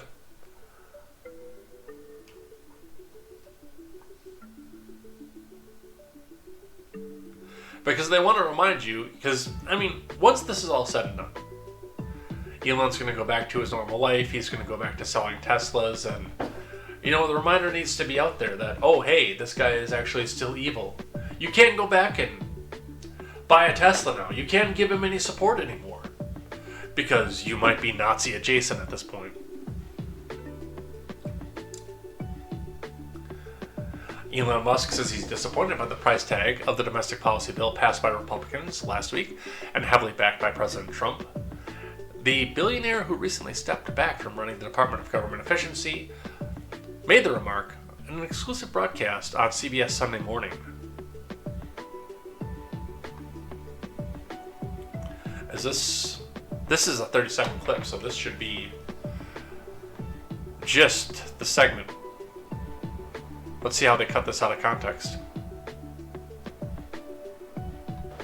So, you know, I was like disappointed to see the massive spending bill, frankly, which increases the budget deficit, not just decrease it, and undermines the work that the Doge team is doing. I actually thought that when this big, beautiful bill came along. I mean, like, everything he's done on Doge gets wiped out in the first year. I think a bill can be big or it can be beautiful, but I don't know if it can be both. My personal opinion. The cross-examination of the crash reconstruction expert in Karen Reed's murder trial will resume this morning, and he faced tough questions. Yeah, I haven't even looked at the Karen Reed murder trial just because everything else has been so massive.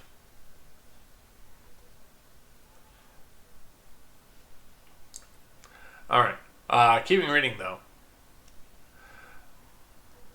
I was just disappointed to see the massive spending bill, frankly, which increases the budget deficit, not just decreases it, and undermines the work that the Doge team is doing, Musk said. Musk's comments appear to put him at odds with Mr. Trump, who is championed with massive spending package. The legislation, which still needs to pass the Senate, would extend Mr. Trump's signature 2017 tax cuts, boost border security spending, impose work requirements on Medicaid, and roll back clean energy tax credits. The tax provisions of the package, titled the One Big Beautiful Bill Act after Mr. Trump's name for the bill, would increase the deficit by $3.8 trillion by 2034, according to the CBO. I think a bill can be big or it can be beautiful, Musk told CBS News. I don't know if it can be both, my personal opinion. Musk was near constant presence at the very early months of... And this is going to be the same thing, by the way. Musk was the #1 person in the White House. Hey, he was actually running the country, don't you know?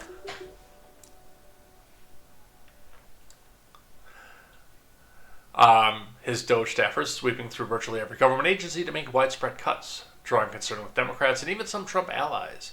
As well as numerous legal challenges, Musk was also the CEO of Tesla, SpaceX, and other social media platform X, said he will dial back his involvement in the government. And again, it's not because he's mad at the admin or anything else, it's because he has to, by law.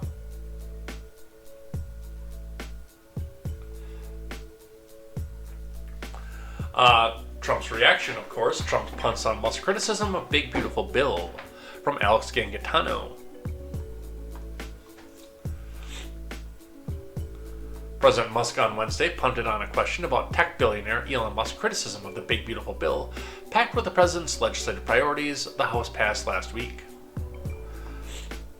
Musk, who spearheaded the cost-cutting efforts at the Department of Government Efficiency, said in a preview of an interview on CBS Sunday Morning he was disappointed with the spending bill because it undermines the work that the Doge team is doing. Mr. Trump was asked in the Oval Office about his reaction to Musk and replied, "Well, our reaction is a lot of things," before pivoting to the votes needed to get the bill out of Congress. Number one, we have to get a lot of votes. We can't be cutting. We need to get a lot of support. And we have a lot of support. We had to get it through the House. And the House we had no Democrats. I know, you know. If it was up to the Democrats, they'll take the 65% increase.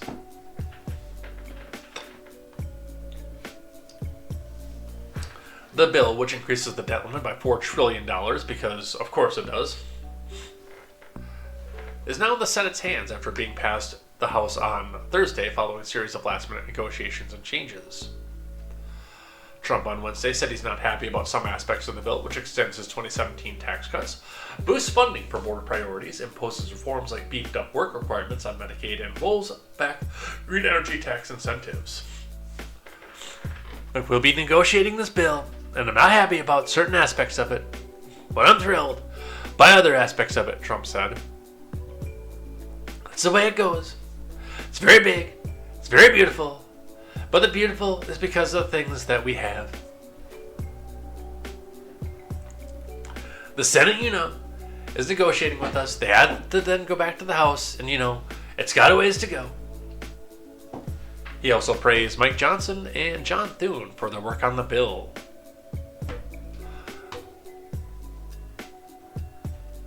So, there's a lot of stuff that goes with that as well. Even Rand Paul getting in on this, saying, yeah, this is a dud.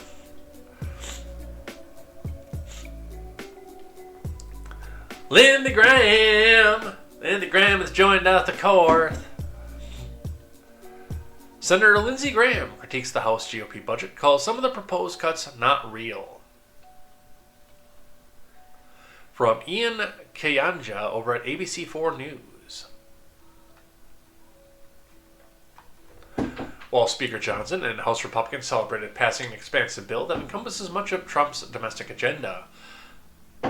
Make sure I get my audio on. Yes, I did put that one on. I made that mistake coming back.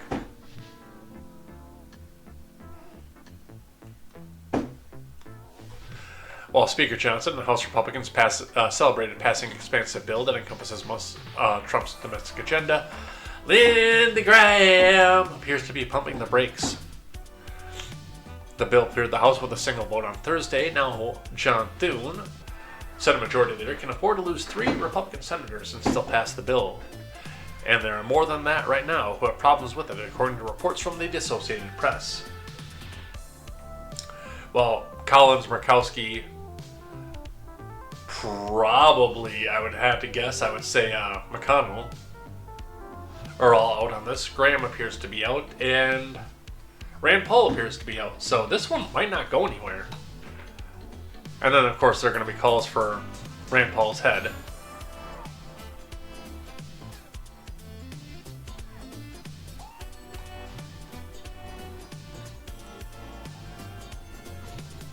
Come on, go away.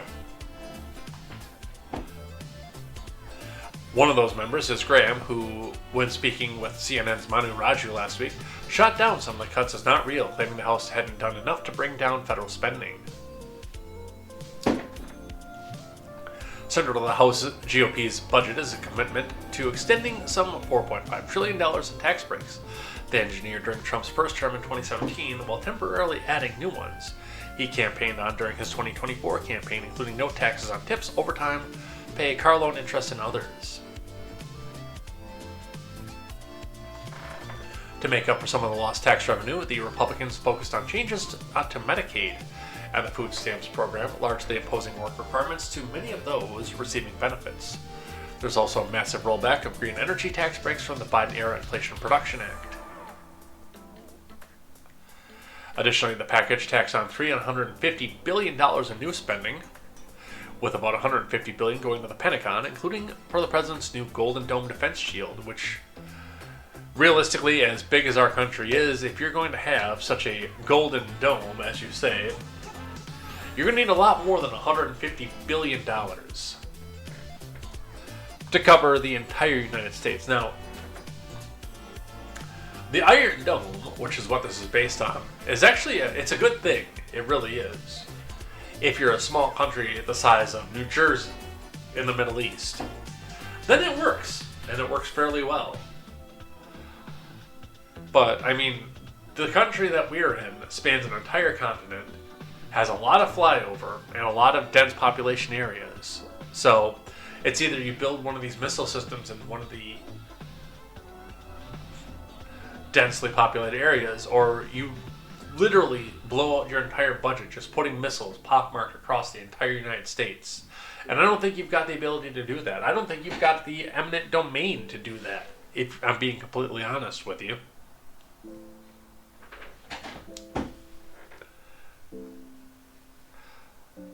I like the idea. It's a solution that doesn't quite have a problem yet, I would say. Because, I mean, people aren't really lobbing missiles at us, and we've got the Air Force that makes sure that we don't... Let's be realistic. There's a reason that they flew a plane into the World Trade Center instead of fired a missile at us.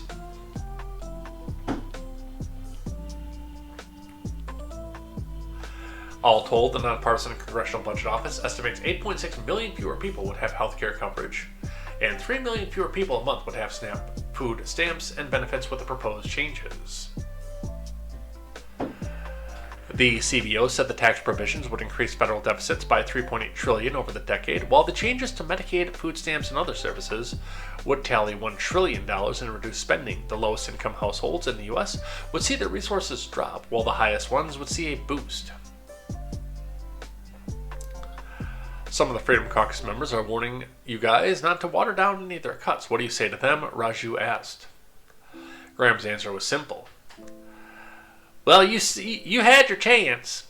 Some of these cuts are not real, and we're talking about over a decade, you know, sugar. You got to do $1.5 trillion. That's like 1.5%. So don't get high on our horse here saying that we somehow made some major investment in reducing spending, because we didn't.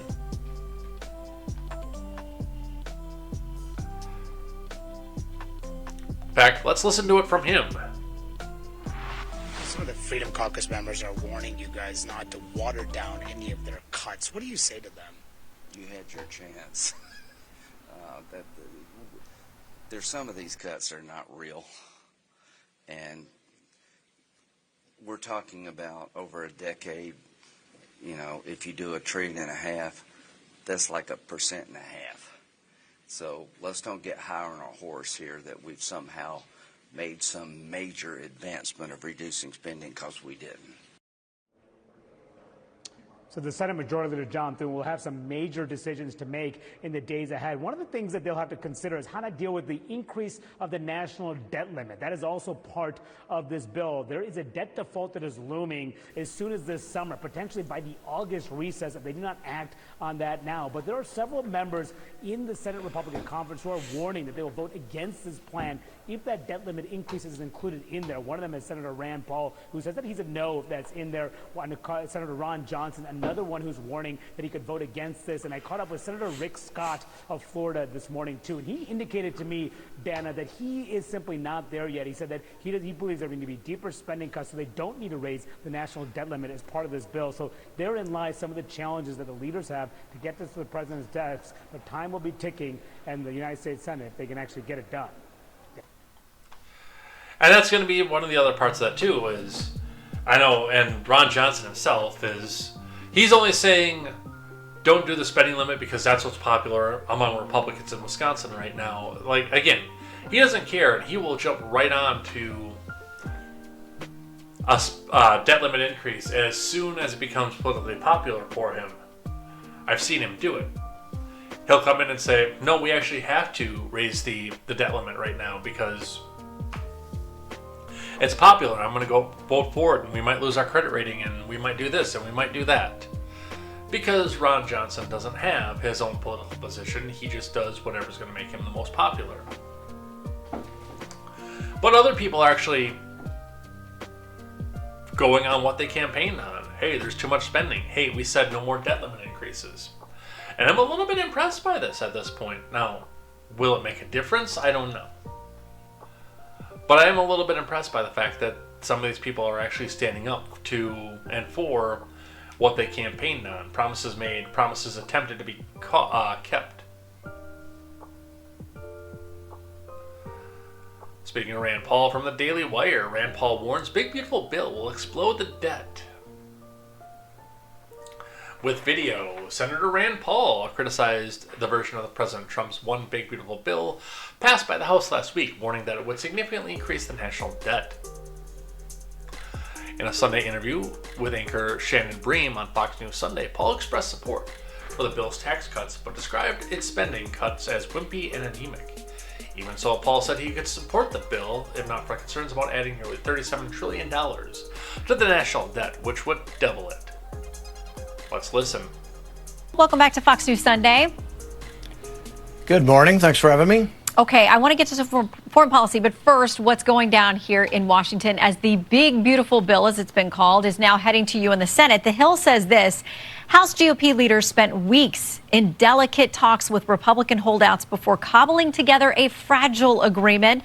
The critical voices of the House debate are cautioning their upper chamber counterparts not to alter their design too severely, or it will never get through the House on its return. We'll talk about some of your specific objections, but how much does that worry factor into your calculus, whether or not what you do in the Senate can get back through the House? You know, the bigger a bill, the more it includes, the more difficult it is to get everybody to agree to things. I supported the tax cuts in 2017. I support making them permanent, so I support that part of the bill. I support spending cuts. I think the cuts currently in the bill are wimpy and anemic, but I still would support the bill, even with wimpy and anemic cuts, if they weren't going to explode the debt. The problem is the math doesn't add up. They're going to explode the debt by, the House says $4 trillion. The Senate's actually been talking about exploding the debt $5 trillion. This year in September, when our fiscal year ends, the deficit will be about $2.2 trillion. Now, people used to always say, the Republicans would say, well, that's Bidenomics, that's Biden spending levels. When March, every Republican, virtually every Republican other than me, voted to continue the Biden spending levels, which are going to give us a $2.2 trillion deficit. Now, if you increase the debt ceiling $4 to $5 trillion, that means they're planning on $2 trillion this year and more than $2 trillion next year. That's just not conservative. So I've told them if they strip out the debt ceiling, I'll consider, even with the imperfections, voting for the rest of the bill. But I can't vote to raise the debt ceiling $5 trillion. There's got to be someone left in Washington who thinks debt is wrong and deficits are wrong and wants to go in the other direction. The idea that we're going to explode deficits, and the projections are now looking at over $3 trillion in deficits over the next 10 years, I think is just, not a serious proposal. So you know the debt ceiling is going to come sooner or later, and Republicans, many of them, and those who advocate for including the debt ceiling being raised within this measure say, take it off the table now, because otherwise you're going to have really knockdown, drag-out fights with Democrats further down the road. They're going to have more leverage when you're facing that debt ceiling. So do you cede something by taking it out of this bill and leaving it for further debates? That may be to Democrats' advantage down the road.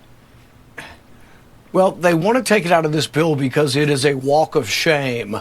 Every time the debt ceiling raises, the people who've been voting for the spending have to walk in shame to the front of the House or the front of the Senate and say, yes, I've been voting for all these deficit spending, and now I'm willing to vote to raise the debt ceiling.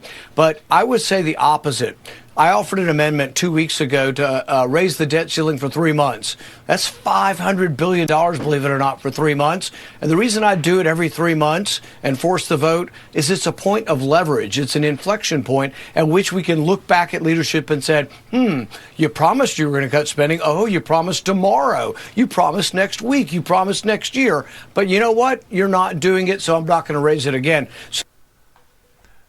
That's a pretty smart strategy in and of itself. And I mean, Rand Paul has always been a deficit and debt hawk. He's part of the reason that I am the way that I am, because what do we talk about on Contemporary? We don't do culture war stuff, although I think I want to be complaining about a little bit of that on things that I hate.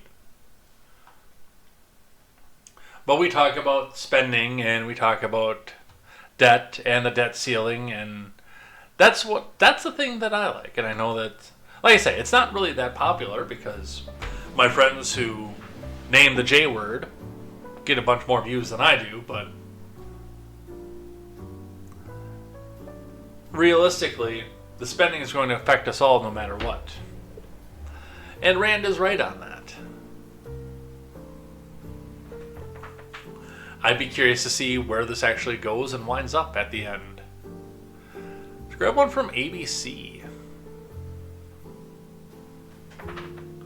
Yeah, I think new monitors are going to be in order soon. I'd like to get them all mounted up on a wall at some point, but the backlight on the left-hand side of the screen, I think, is starting to go to crap. Because I can never see the cursor over there anymore. Crowds boo House Republicans at town halls over Trump's big beautiful bill. From Lauren Peller and Benjamin Siegel. As Elon pans Republicans' major legislative package this week, 2 House Republicans got an earful from constituents back home on the big beautiful bill. Mike Flood of Nebraska was shouted down and booed in Seward, Nebraska, where hundreds of people attended his town hall. When you start to get 300, 400 people, and the majority of them are unhappy, then it should start to send a message, attendee Don Hutchinson told KLKN.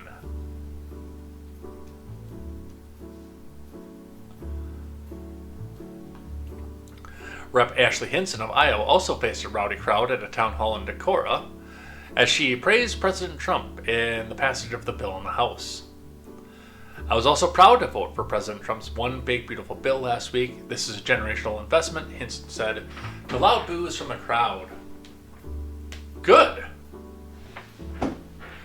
This is your time, Hinson told the crowd, so I'm here to clear up a lot of the misinformation that's out there because this bill is about securing our borders.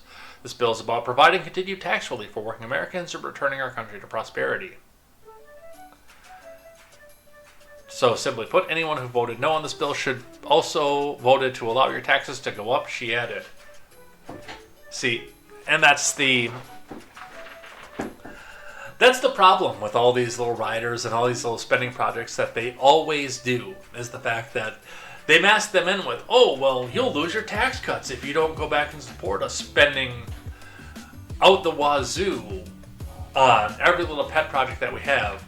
You are against our border security if you don't vote for spending levels that would make a Democrat blush. And she was right to get booed. The crowd jeered and shouted no. I don't know why you'd boo tax relief for you, Hinson told the crowd. I think it's really important. You get to keep more of your own money. So my philosophy is and always has been, it's your money, it's not the government's money. And again, you say this while we're sitting here with a bill in front of us that has spending levels that would make a progressive blush. Not just a Democrat, a full-out progressive. Modern monetary theory. They can't spend this much.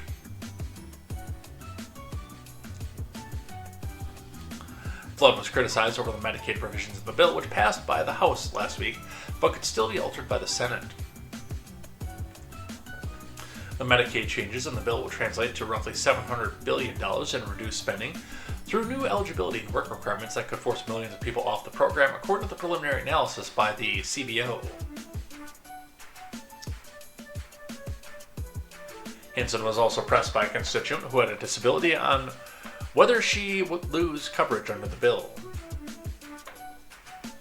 Okay, so you're disabled. Anyone who is medically frail and explicitly exempted in our legislation, which is true, by the way. So that is you. Caretakers of those who are disabled, they're also exempted from the work requirement. Flood and Hinson did admit that there were provisions in the bill they did not fully support. But what about not supporting the tax cuts? And Flood was booed when he said he was not aware of the bill containing language that would make it harder for judges to hold parties in contempt of court. Democrats say the language could protect Trump admin officials from fallout if they defy court orders. I'm not going to hide the truth, Flood said. The provisions was unknown to me. When I voted for the bill, when I found out the provision was in the bill, I immediately reached out to my Senate counterparts and told them of my concern. Hey, look! I found the other big problem with all of this stuff, omnibus spending and big bills like this, is the fact that who has time to sit down and read 1,000 pages when they come back out and drop this?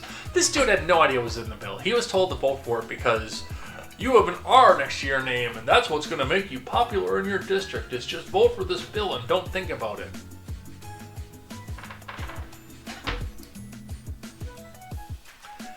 Hinson also revealed her dissatisfaction with some components of the bill, including state and local tax deduction cap or SALT increase. Flood also said she does not believe the Trump admin can suspend habeas corpus when was pressed on not doing enough to check the actions of the White House. Grow a spine and speak up, one attendee shouted. The crowd in Iowa grew raucous when cuts from Musk's Department of Government Efficiency came up. However, Hinson said she has received overwhelmingly positive feedback on Doge's work. Okay, well then codify it. I'm sure you've received great feedback on the Doge work, so do something about it. My entire philosophy is the intent behind those is that we absolutely have to cut waste, fraud, and abuse so that we can sustain key programs and investment that Iowans and Americans care about, Hinson said, despite being drowned out by the audience.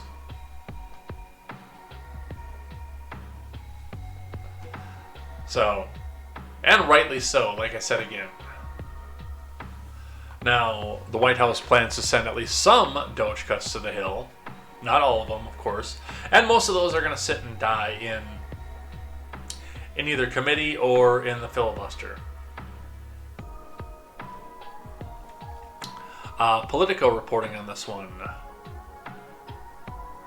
Meredith Lee Hill and Jennifer Schultes.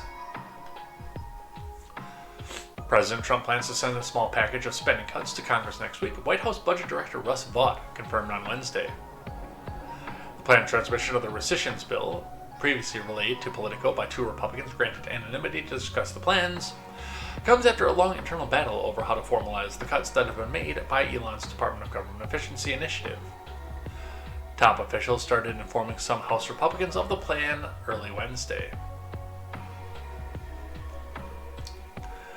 The $9.4 billion package set to land on Capitol Hill Tuesday reflects only a fraction of the Doge cuts, which have already fallen far short of Musk's multi-trillion-dollar aspirations.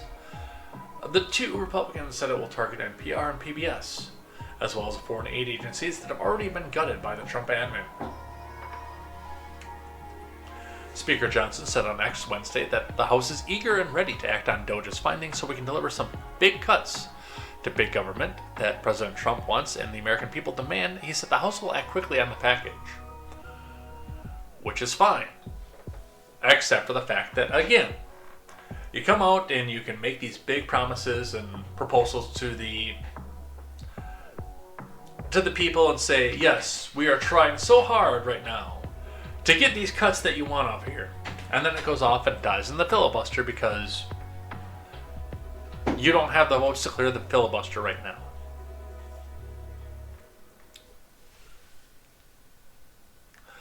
Vought predicted the House will pass the package, knowing that top Republicans have been weighing in on what should be included. If Congress clears the clawbacks, the Trump admin will send more requests, he said Wednesday in a Fox Business Network interview. So we're being very careful about what that we do not use our procedural opportunities in going down a path that won't lead to a passage, Vought said. but we're pretty confident that the House and Senate are going to work with us to get this thing into law. So, they're going to do it. Like I said, it's absolutely going to go. It's going to pass in the House, and everybody's going to be really happy and say, the House are our heroes. And then just languish and die in the Senate. Speaker Johnson lays out a game plan to make Doge cuts the law of the land after a conservative frenzy. Okay, you have my attention. From Ryan King over the New York Post. He's throwing Doge a bone. Mike Johnson unveiled his game plan to try into law cuts pursued by the Department of Government Efficiency after conservative backlash against Republicans for failing to do so. Johnson explained that the House GOP will codify the Doge cuts via its normal appropriations process in the fall and through a rescission package to claw back the money that the government hasn't used. The House is eager and ready to act on Doge's findings so we can deliver even more cuts to the big government that President Trump wanted and the American people demand. GOP leadership has long vowed to codify as many of the Doge cuts as President Trump's executive orders as possible, but have been preoccupied with the One Big Beautiful Bill Act for weeks amid narrow majorities in both chambers. Over recent days, a handful of grassroots conservatives have begun grumbling at House Republicans for not codifying the Doge cuts. This led to criticism from prominent GOP officials such as Ron DeSantis, Florida man. To see Republicans in Congress cast aside any meaningful spending reductions and in fact fully fund things like USAID is demoralizing and represents a betrayal of the voters who elected them, DeSantis swiped on social media on Tuesday. Tech baron Elon Musk later responded to a user complaining about the lack of codification, saying, "I did my best." Multiple lawmakers have since taken note of the pushback. Corey Mills touted the legislation he introduced to codify Doge cuts, and Marjorie Taylor Greene, the plant, who chairs a Doge subcommittee, announced that we're going to see the first Doge cuts on Monday.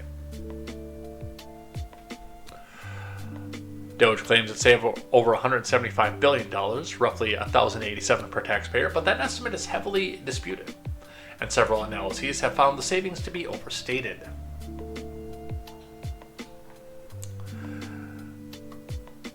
Okay, so I don't see a game plan here. I just see a, we're gonna do it! Trust us, bro. But apparently he has two ways that he's going to do so. From the Daily Wire, Speaker Johnson reveals two ways the House will act on Doge's findings. From Daniel Chayton.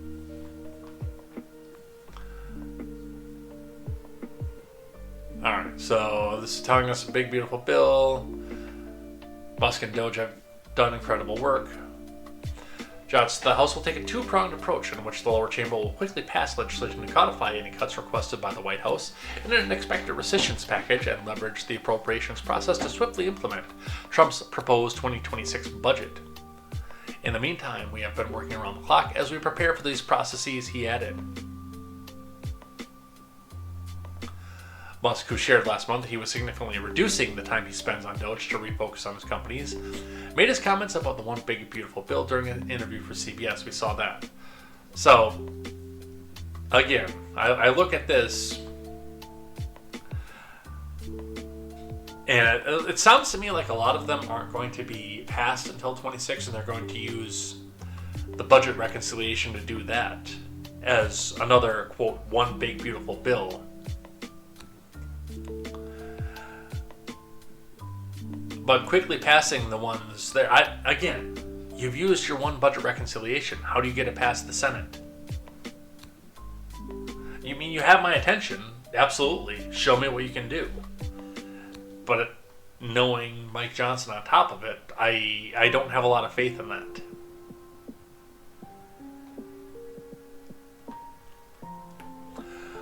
In the firings news, the Supreme Court upholds Trump's removal of Biden appointees from federal boards. From Brianne Depeche, Haley Cheesing, and Luis Galiciano. The Supreme Court upheld Trump's removal of 2 Democratic appointees from federal boards, handing the admins a legal victory and settling a high-stakes dispute over the president's power to fire agency officials. The Thursday ruling comes after the Supreme Court Chief Justice John Roberts agreed to temporarily halt the reinstatement of the National Labor Relations Board member Gwynne Wilcox and the Merit Systems Protection Board member Kathy Harris, 2 appointees who were abruptly terminated by the Trump admin this year. Both had challenged their terminations as unlawful in separate lawsuits filed in D.C. federal court. However, the High Court suggested it could block attempts to fire Federal Reserve Chair Jerome Powell, who, according to Trump, has complained has not cut interest rates fast enough.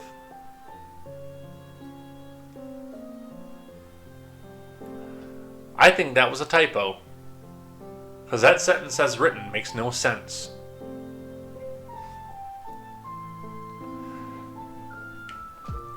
The issue confronting the justices was whether the board members, both appointed by Biden, can stay in their jobs while the larger fight continues over what to do with a 90-year-old Supreme Court decision known as Humphrey's Executor, in which the court unanimously ruled the president cannot fire independent board members without cause. The court's 3 liberal justices dissented, because of course they did. Not since the 50s or even before has a president, without legitimate reason, tried to remove an officer from a classic independent agency. Elaine Kagan wrote, joined by Sotomayor and Jackson. Kagan wrote that our colleagues were telegraphing what would happen. The impatience to get on with things to now hand the president the most unitary, meaning also the most subservient administration since Herbert Hoover, and maybe ever, must reveal how the eventual decision will go, she wrote. Lawyers for the Trump admin urged the Supreme Court to either keep Wilcox and Harris off the job while the case moves through the lower courts, or to resolve the issue directly. They asked the justices to grant certiorari before judgment, a fast-track procedure the court uses to occasionally bypass the appeals process in cases of significant national importance.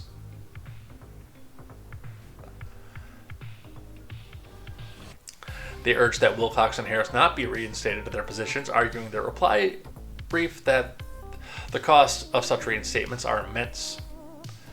They argued that keeping both Wilcox and Harris in place would entrust the president's powers for the months or years that it could take the courts to resolve the litigation, something they said would manifestly cause irreparable harm to the president and the separation of powers.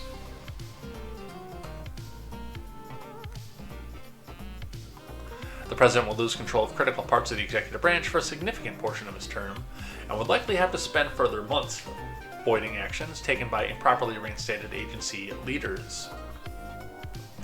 In April, the U.S. Court of Appeals for the D.C. Circuit Court voted 7-4 to restore Wilcox and Harris to their respective boards, citing the Supreme Court precedent, Humphrey's Executor versus United States and Weiner versus United States. Weiner. Landmark rulings that upheld limits on the president's power to remove members of independent federal agencies. The majority noted the Supreme Court has never overturned the decades-old precedent upholding the removal of protections for members of independent, multi-member adjudicatory boards such as the NLRB and the MSPB, and said the president supported reinstating Wilcox and Harris. It also rejected the Trump admin's request for an administrative stay, which would have allowed their removals to remain in place while the challenge proceeds in court. So, realistically, I'm a little bit surprised with that.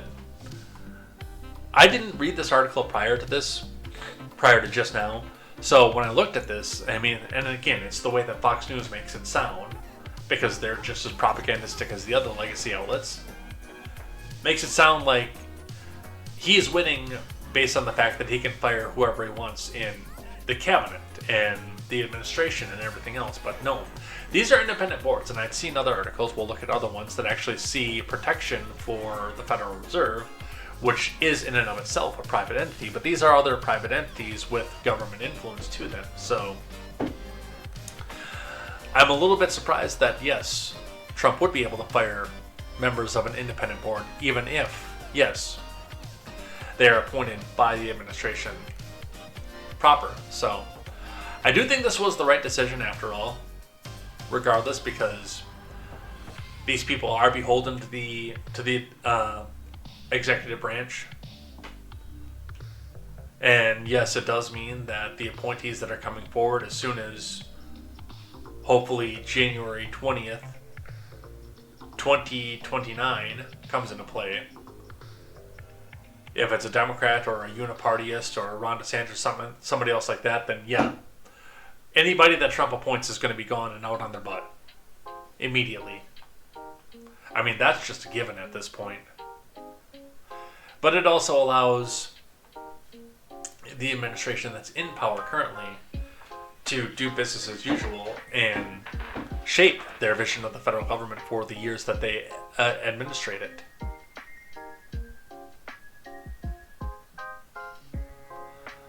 Let's see. Let's look at... That's going to be the same article. But let's look at the Fed for a second. From CNBC, Supreme Court insulates Fed as it backs Trump's firing of agency leaders. From Dan Mangan. The Supreme Court on Thursday strongly suggested that Federal Reserve Board members would have special protection against being fired by a president in a ruling that, for now, allows President Trump to fire 2 members of other federal agencies' boards.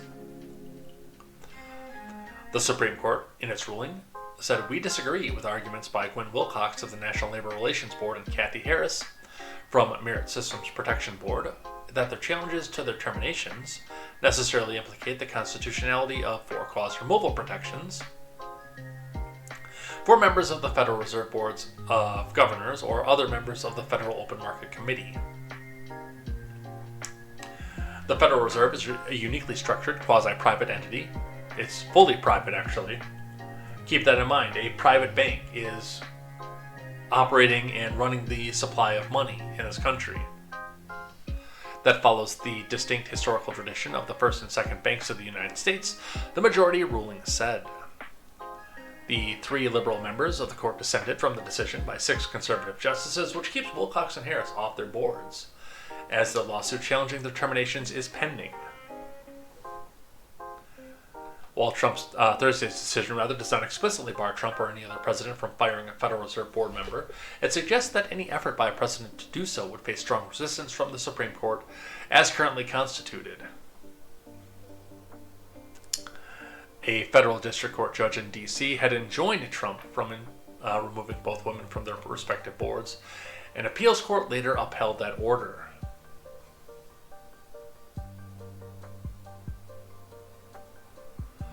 But in early April, the Supreme Court stayed those rulings while the case continued, meaning that Trump did not have to reinstate the women to their boards. The temporary order was formalized in Thursday's opinion from the High Court. So, this is actually a stay. This isn't a permanent firing at this point. Their cases are still litigating, but what this does, and going back into the previous article that we read as well, is this keeps them from making detrimental decisions to the admin while their case is pending that will have to be voided later on by the admin as they go.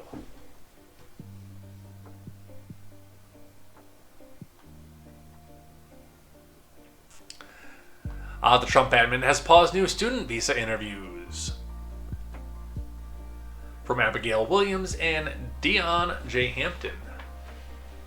The Trump admin on Tuesday stopped scheduling new interviews for international students seeking visas to study in the U.S. as the State Department prepares for expanded social media screening of applicants, according to an internal cable seen by NBC News. The directive was widely circulated to all U.S. diplomatic and consular posts abroad and signed by Marco Rubio. Politico first reported on the cable. The move is the Trump admin's latest strike on higher education in general and international students in particular, as it cuts financial support to Harvard and arrests visa-holding students from abroad. This is so riddled with propaganda, it's not even funny. The State Department said it would issue further guidance from consulates and embassies in the coming days. Effective immediately in preparation for an expansion of required social media screening and vetting, consular sections should not add any additional student exchange visitor visa appointments capacity, the cable said.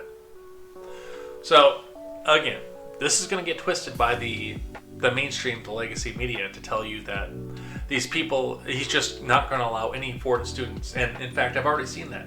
Like, oh, well, we're going to fall to the end in medicine because we can't go take in any foreign students, and we can't just take in the best of the best anymore.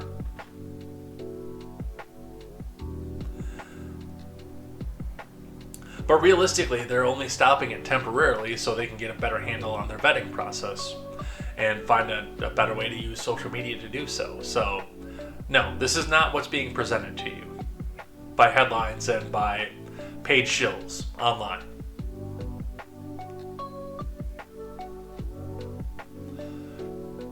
The memo also warned of potentially significant implications for consular section operations, processes, and resource allocations, and a clear indication of the delay for student visa applications. Now my headphones are dying. I'm not sure what's going to happen with this.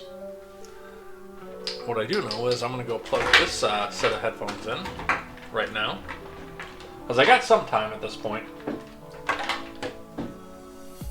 We actually had the headphones completely die on us in the middle of Fallout, and then in doing so, when it happened, then it cut off all the audio from the game entirely. So, get the backup headphones going, and we shouldn't have to deal with that, but yeah, let's get those charging right away.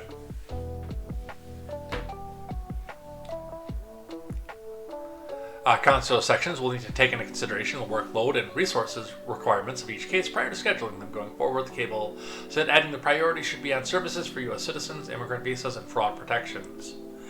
So this is going to, it's going to do a few things necessarily right away. And I think part of that is going to be, at least temporarily, reduce the tuition costs because, as I mentioned, these schools operate on the concept of butts in seats.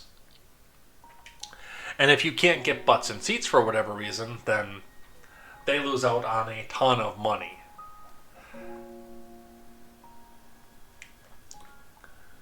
And I do think that it's the administration's right.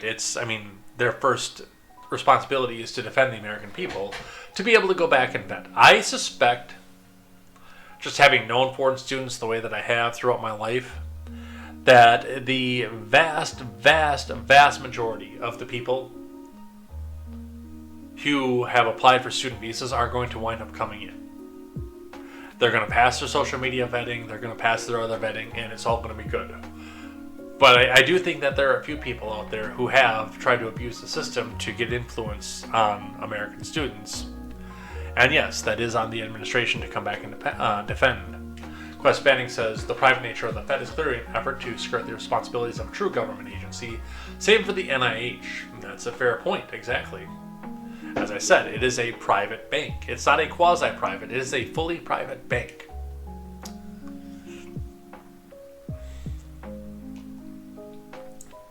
From CNN, some international students at Harvard are worried about attending graduation. School tells court. Their visas should be good until the end of graduation. After that, then yes, they have the State Department to deal with. From Caitlin Polance. The Trump admin has thrown the lives of the university's 7,000 international students into distress and disarray.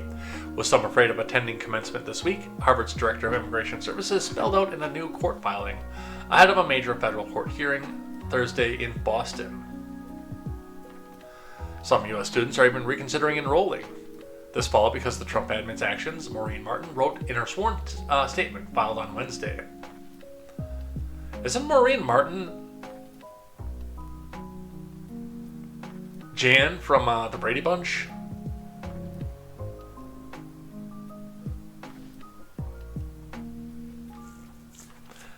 Harvard's faculty and admin are being inundated with questions from concerned students, and international students are so distressed their mental health has been affected, she wrote. Some are afraid to attend their own graduation ceremonies this week out of fear that some immigration-related action will be taken against them, Martin wrote. Their visas are good. This is performative is what this is. They're on student visas. The school year hasn't ended. Why are we doing this?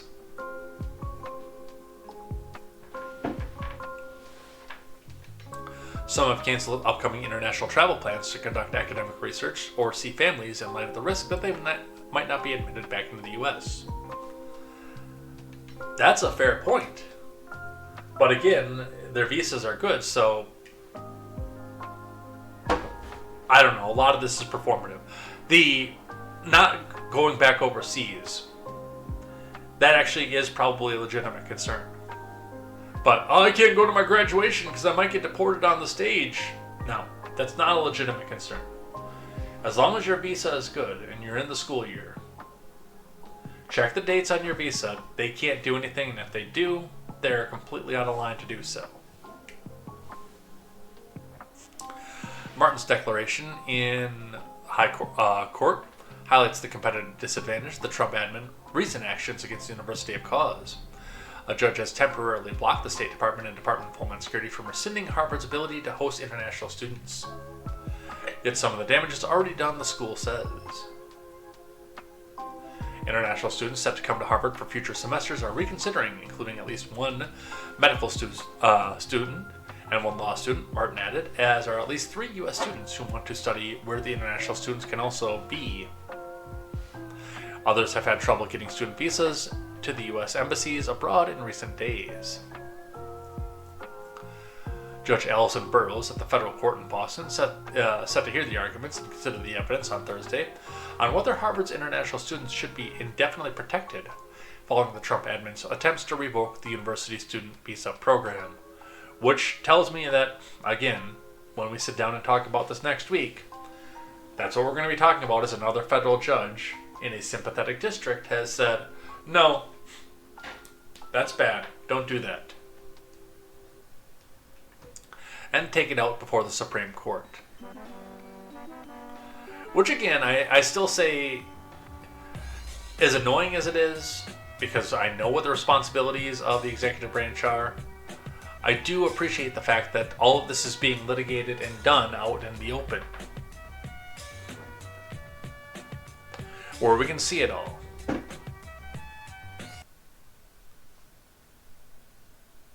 Oh.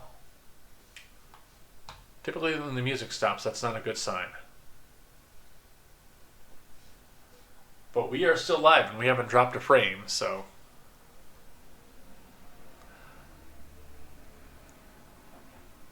A little bit of foreign stuff for us here. Graham warns Putin of new sheriff in town. We've got more stuff from Linda Graham, from Sarah Fortinsky. Senator Linda Graham warned Vladimir Putin that there's a new sheriff in town, and that Senate is prepared to act regardless of the next steps the Russian leader chooses to take. Yes, this is actually a thing that's happening.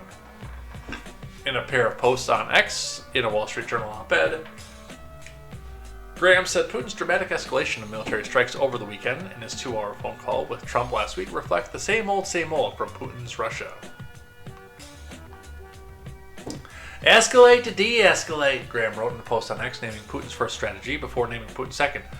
Drag it out, hoping others lose interest. There's a new sheriff in town, Graham continued. The old playbook won't work this time. Which means not necessarily that Trump is going to be the one that ends the war or does the thing against Russia. It's that if he doesn't, then Graham's already got somebody in to bring us into another drawn-out foreign war.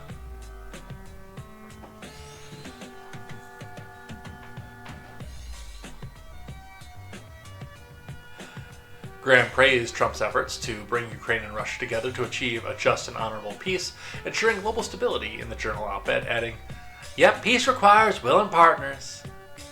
While Ukraine has made it clear that it's ready for such an end, and I'm ready for the end too, by the way, Russia has made more excuses than the market can bear, and I know a little bit of something about bears, sugar." Alright. He noted that Trump has asked Putin to provide a term sheet with his requirements for a ceasefire to create a path forward to peace. Depending on how Russia responds, baby, we will know which course to take.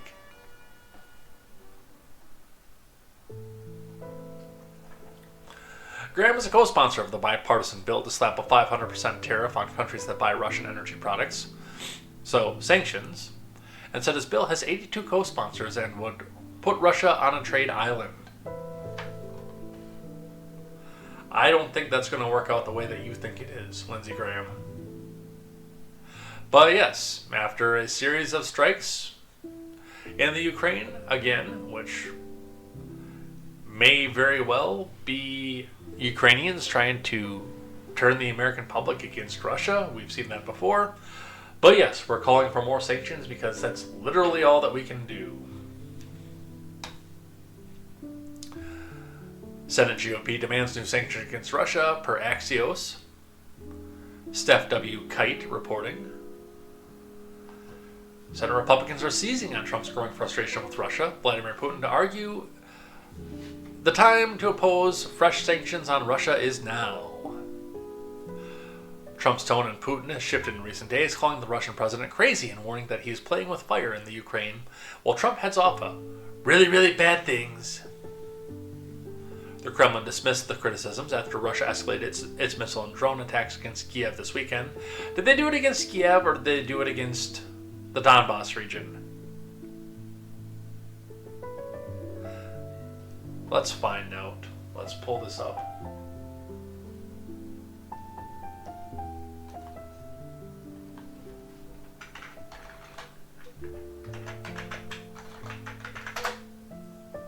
See, I heard all about the sanctions. I didn't hear about the...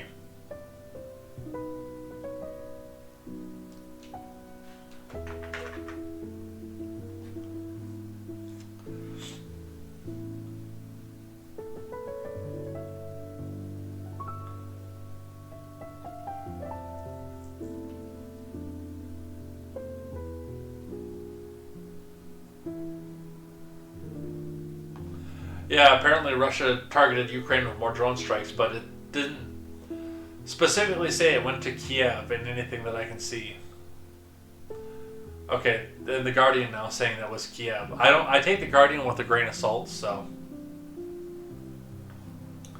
let's grab this one from Fox News. Trump says he's not happy with Putin after massive Ukraine strike.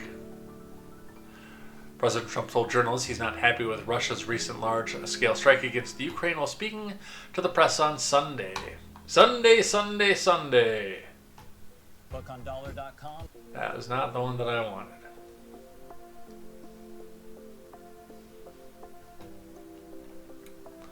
Speaking to reporters in Morristown Municipal Airport in Jersey, Trump accused Putin of killing a lot of people in the attack, which he said was launched on Sunday afternoon.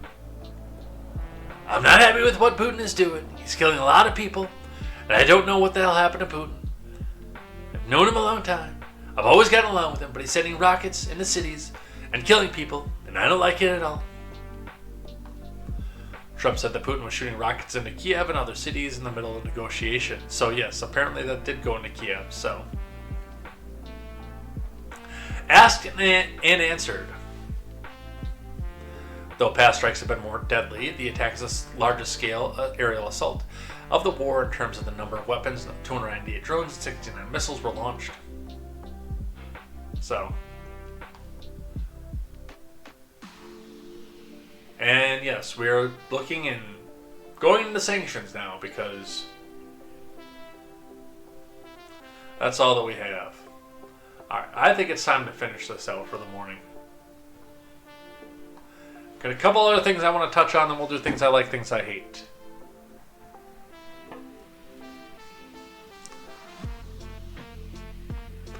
Tommy Tuberville is announcing his bid for Alabama governor. If you are in Alabama, do your research on your particular candidate and definitely go in and check who is going to check your boxes and vote accordingly.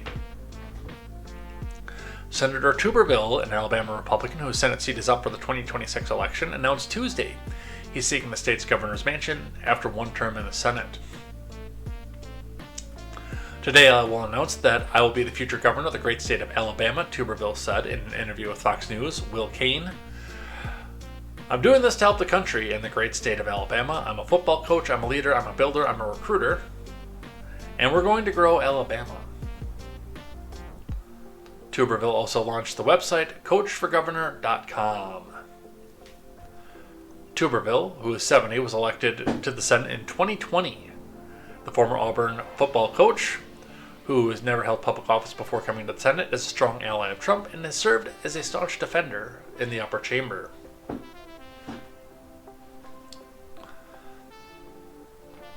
In his 2020 race, Tuberville defeated Doug Jones, flipping the seat back for Republicans after Jones had become the first Democrat elected to the Senate in Alabama in 25 years. In the primary, Mr. Trump endorsed Tuberville over AG Jeff Sessions, who had previously held the seat for 2 decades and whom had left the Senate to serve in the first Trump admin. During the Biden admin, Tuberville delayed the promotion of hundreds of military officers on protests of the Pentagon abortion policy. After 10 months of blocking the Senate from approving the nominations en masse, Tuberville dropped the bulk of his holds without a change to the policy amid pressure from his GOP colleagues to change course. So, I don't know. He's been a little bit out there. I don't know that I would vote for him, but I'm also not an Alabamian, so I can't make that decision. But if you are in Alabama, check out his platform. Again, check out where his stances are, his voting record, and see if this is the person that you want running Alabama. In some good news today,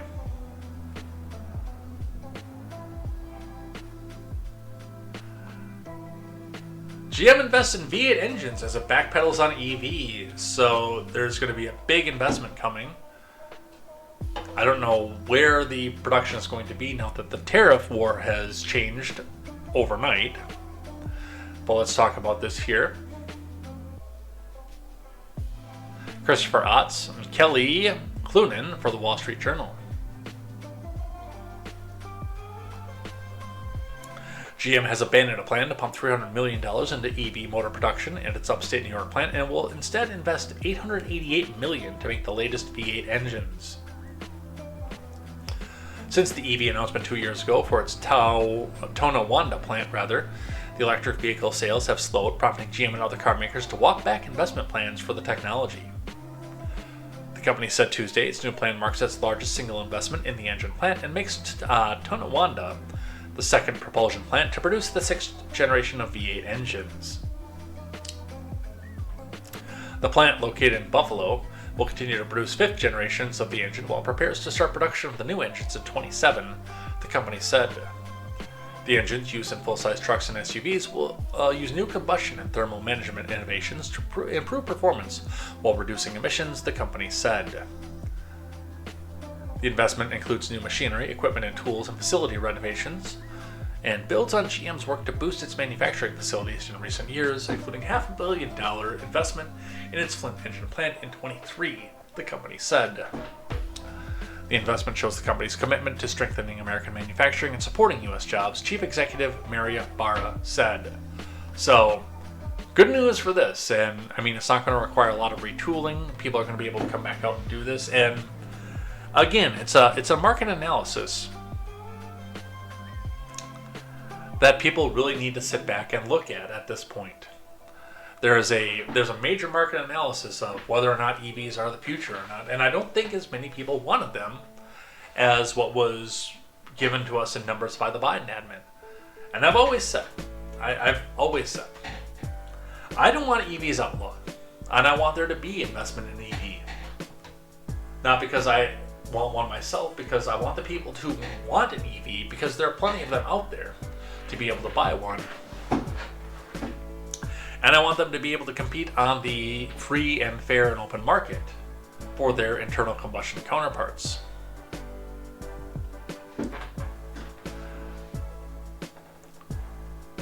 Because I do think that price for price, more people are going to buy the internal combustion ones.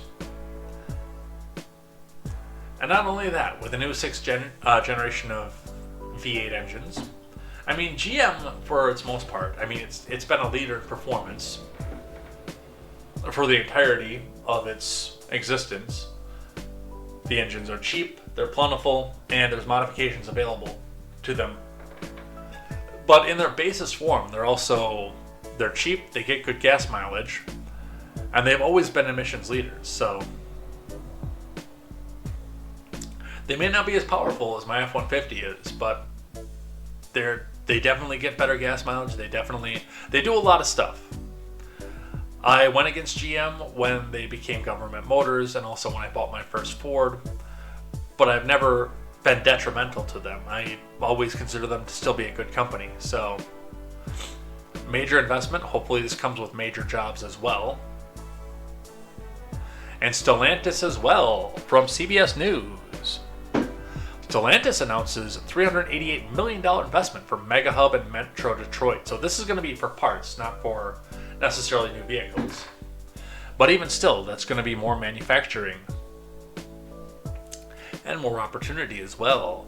Stellantis announced Wednesday a $388 million plan to develop a mega hub in Wayne County, Michigan. The company confirmed the facility will be in Van Buren Township and will launch in 2027. The building will include an automated storage system called AutoStore and a retrieval system. Officials say AutoStore uses robots to retrieve and deliver parts to workstations while employees process the final shipments to enhance speed and accuracy. The facility will have about 488 employees represented by the UAW, the company said in a news release. Stellantis said the latest investment is part of a broader reconciliation package and builds upon their automaker's 2023 UAW contract agreement. According to a news release, the company said that under the contract agreement, it has invested $120 million to strengthen parts and services operations. Those other investments include a new facility in East Fishkill, New York, and improvements to existing distribution centers. So, again, no idea right now on what's going to happen with the manufacturer, but Stellantis is looking like they're getting ready to ship a lot of parts. Now, the factory workers are not going to necessarily be affected by this, but your lower service levels, your dealership parts professionals, your service professionals, things like that are going to be affected like this. And yes, this has the ability to open up new jobs and possibly new dealerships as we go. So this is a significant investment in the American workforce. Good on them. All right, couple more here. Kristi Noem had a bit of a struggle session in front of Congress because she couldn't define what habeas corpus was. Reading from NPC News, DeRay Gregorian and Didi Martinez. Kristi Noem mingled the response to a question about habeas corpus at a Senate hearing on Tuesday, referring to the constitutional right of due process as a right that the president has to be able to remove people from the country. Senator Hassan asked Noem about the constitutional protection after noting the White House advisor Stephen Miller told reporters earlier this month that the administration was actively looking at suspending habeas corpus, the right to challenge an arrest or imprisonment.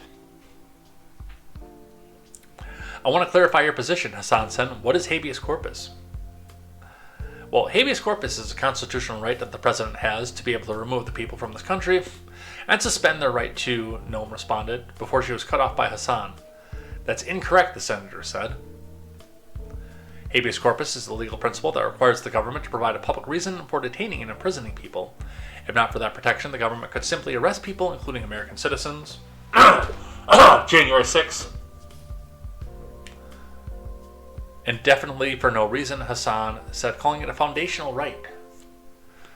So, Secretary Noem, do you support the core protection that habeas corpus provides, that the government must provide a public reason in order to detain and imprison somebody? She asked. Noem responded, I support habeas corpus. I also recognize that the president has the authority under the Constitution to decide whether it should be suspended or not. Congress actually does, by the way. It's only ever been used by a president, but yes, it's a congressional power. DHS did not respond to a request for comment on Noem's appearance. Interestingly enough, Lincoln and FDR both suspended habeas corpus during war efforts. As far as Noem goes, I don't particularly care for Kristi Noem. I don't think that she should be in the administration. I think her political career should have been over after this stupid book with the dog in it. But realistically, and I mean, you can go back through my videos. I was always open about this. I think she's in over her head. And I think she's going to continue to be in over her head as this goes through. So,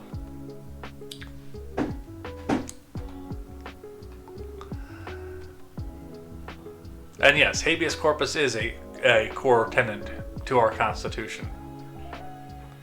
It's part of the reason that we have a Constitution right now. Because the Crown and the British government in this colony, before it was a country, if you were an enemy of the Crown, they could just throw you in prison, and they often did. So,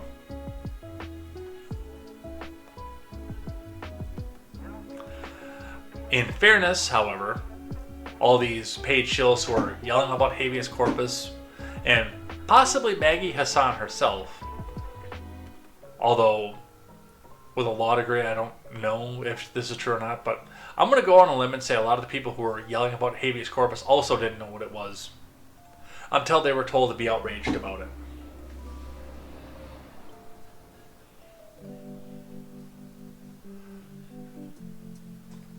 Alright, and the last one we're going to do on the news today comes to us from the White House itself. This is an older one, but still we're going to look at this. Immediate declassification of Crossfire Hurricane. Actually, I'm going to skip this one because I read this already. So hopefully at this point we're starting to see some of the stuff come out of Crossfire Hurricane. But yes, we'll start to see some of the after effects of that. Alright. Where are we at for time right now? I don't even know. I started later than I wanted to because Video Game Study Lounge. We're at 2.5 hours. This is the shortest contemporary since we went back and... Oh, since I stopped doing the 3-day ones. Since we went to 1 day a week in the morning. This is the shortest episode we've had. Alright. So, we finished the show out doing some things that I like and some things that I hate. We do things that I hate first because people want to go back and end on a high note, so we do that. But before we do that, we always look at the Ferengi Rules of Acquisition. These rules form the commandments of the Ferengi religion. If you follow these rules, then you have the opportunity to use the social credit that you got from these rules at the end of life to go to the Divine Treasury and bid on your next life. Every week, we look at one of these rules. We talk about how they are used in reality. If they can be used in reality. Some of these are mockeries of capitalism, so we can't actually use them in reality. And we talk about how they got used in the primary canon, if I know how they got used. I always admit I've not read a lot of the books, which this is from Memory Beta because they've got a bigger list. So some of these I don't know how they were used in their initial canon, but we still look at one of these, we talk about them, and how they go. Alright, where were we at? Last week we did the 100th rule of acquisition. This week we do the 101st. Profit trumps emotion.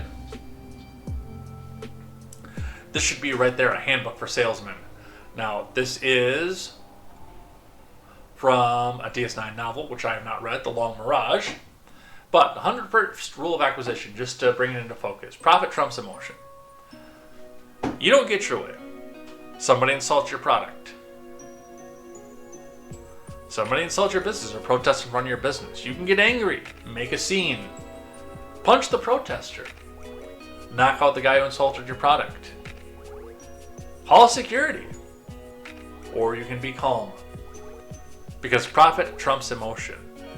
If you can control yourself, if you can turn it around, or you can make the protester look bad because that person is acting on emotion, then that makes your product look better and increases your ability for profit, which is the ultimate goal. So, keep that in mind as we go. That's a quick one. That's an easy one. Profit trumps emotion. Let's do some things that I hate. Now, given my diatribe about Phil Robertson at the beginning of the show, a lot of people would think that I would be all for this. However, in the situation that we're in, I will come back out and say that there is a lot more stuff that we could be focused on at this point. Holy crap, I missed a lot of live chat. I didn't have a live chat up at all.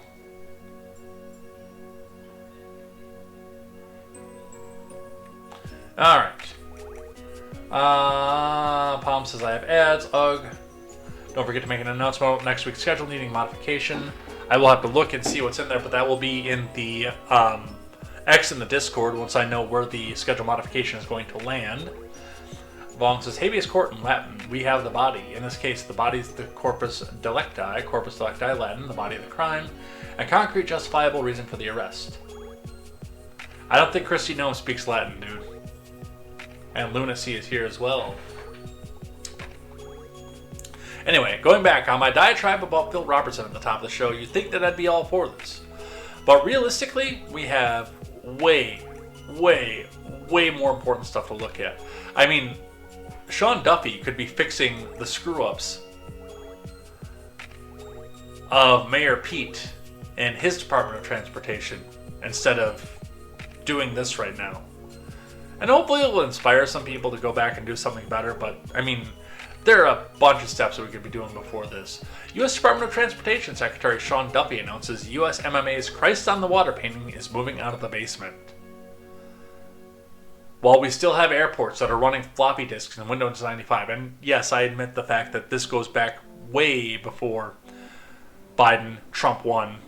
I mean, this goes back to the Clinton era at this point. Sean Duffy announced the historic Christ on the Water painting will be moved out of the basement and returned to its original location in the Elliott MC room at the U.S. Merchant Marine Academy, Wiley Hall. The painting, which depicts Christ guiding sailors through stormy seas, is a significant symbol of the Academy's religious and maritime heritage. The painting, which had hung in the Elliott MC room for nearly 80 years, was moved to the flood-prone basement of the chapel under the Biden admin.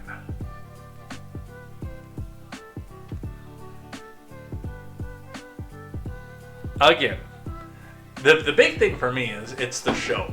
Like, you could have done this in full-out silence, and it wouldn't have changed anything.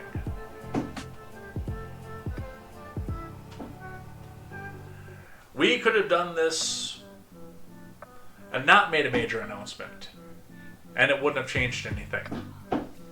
While we're still working on getting our airports back up to date, getting TSA back under control, fixing some of the roads, dealing with some of the interstate commerce.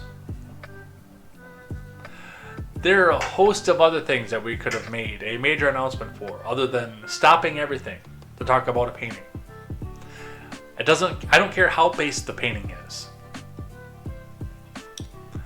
Other things that I hate today, Harvard is in the news once again, per Brad, who is a paid shill on X. Harvard University is set to launch free college courses online for every U.S. citizen, highlighting basic U.S. government, understanding the Constitution, and how to recognize a dictatorship takeover 101 Harvard University. Now, a free course for citizenship, U.S. government, understanding the Constitution, these things would be what I'm in favor of. I would actually support going in and saying, this would be on things that I like if this was all of it. But when I look at this, and I see this part here, how to recognize a dictatorship takeover 101, this is going to be a full-out propaganda course, meant to make the students of Harvard hate the Trump administration and anybody that they don't agree with all the more. Wind Talker with the actual appropriate response to this. So Harvard is publishing propaganda in favor of its continuing grift. Yep. Bailey, I'd be interested to hear them explain the 14th Amendment and how they violated it for decades. Yeah.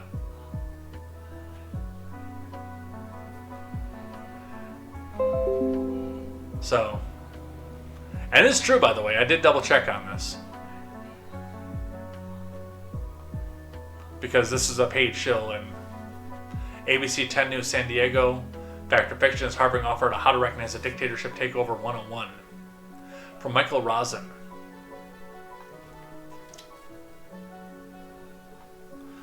Snopes even saying it's partially true. I'll post all of our social media claims. Harvard is offering a free college course online called How to Recognize a Dictatorship Takeover 101. That's fiction. Well, not according to Snopes, it's not. Yeah, I know. I need to update. We'll do that after the show. However, Harvard's offering a free online course about American government, the Constitution, and how it influences U.S. political culture. Boy, that sounds an awful lot like How to Recognize a Dictatorship 101. Although Harvard is currently in a battle with Trump, the instructor told the website Snopes the course has been around for years. It was not created in response to recent events. The website NewsGuard reviewed all 167 courses offered by Harvard on its free educational platform. None of them were entitled How to Recognize a Dictatorship Takeover 1. Dude. They're not going to title it that.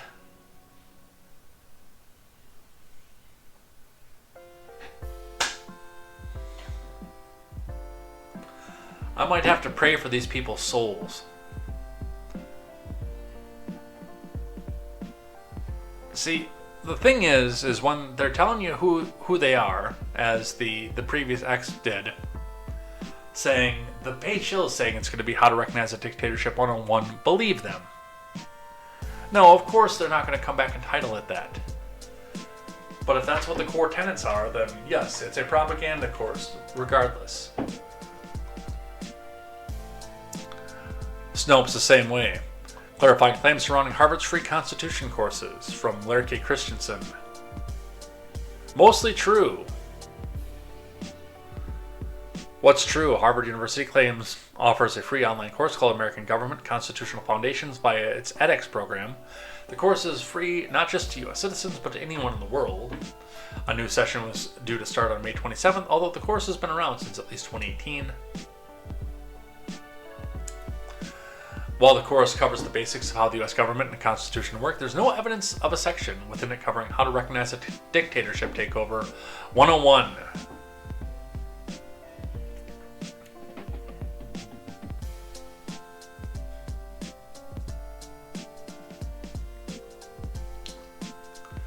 So, yeah. The fact that we're even having this discussion is why this lands on things that I hate. And I don't necessarily believe that it's mostly false and they're not going to do the How to Recognize a Dictatorship thing. It's Harvard. The New York Post. Horrifying toll of drinking 3 liters of soda a day revealed in troubling new video.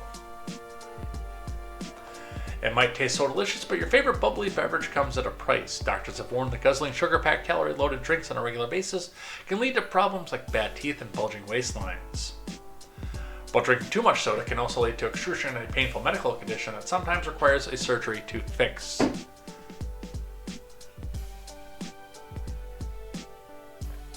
And they go on to talk about kidney stones and a host of other things. My question is who is drinking 3 liters of soda a day? Even at my worst, when I was in my early 20s, and drinking Mountain Dew Livewire like it was going out of style, I wasn't anywhere close to 3 liters a day. Do you have any idea how much 3 liters is?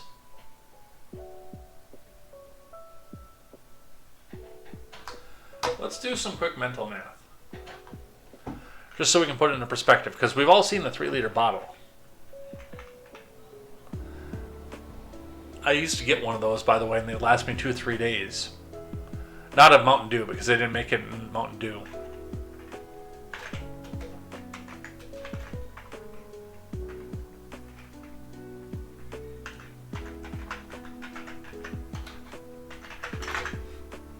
Fluid ounce to milliliters.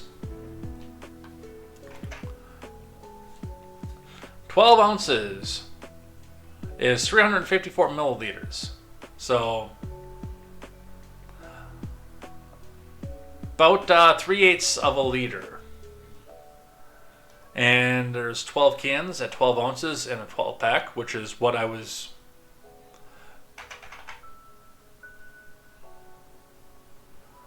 doing in a week when I was younger. So a 12 pack is about 4 1/4 liters, 4258 milliliters. So you would have to drink a 12 pack of soda a day to get 3 liters. Who's drinking 3 liters of soda a day? Seriously.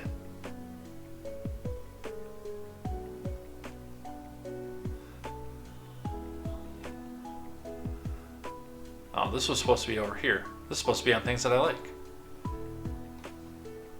Move that over there. Back on things that I like. That I hate, rather. Dem infamous for 9-hour fast threatens Musk with investigation if Dems retake the House. Because that's just where we're at this point. I'll read a little bit of this one, but I don't have to say much about this because that's just where we're at this point. I don't like you, so investigation by the House.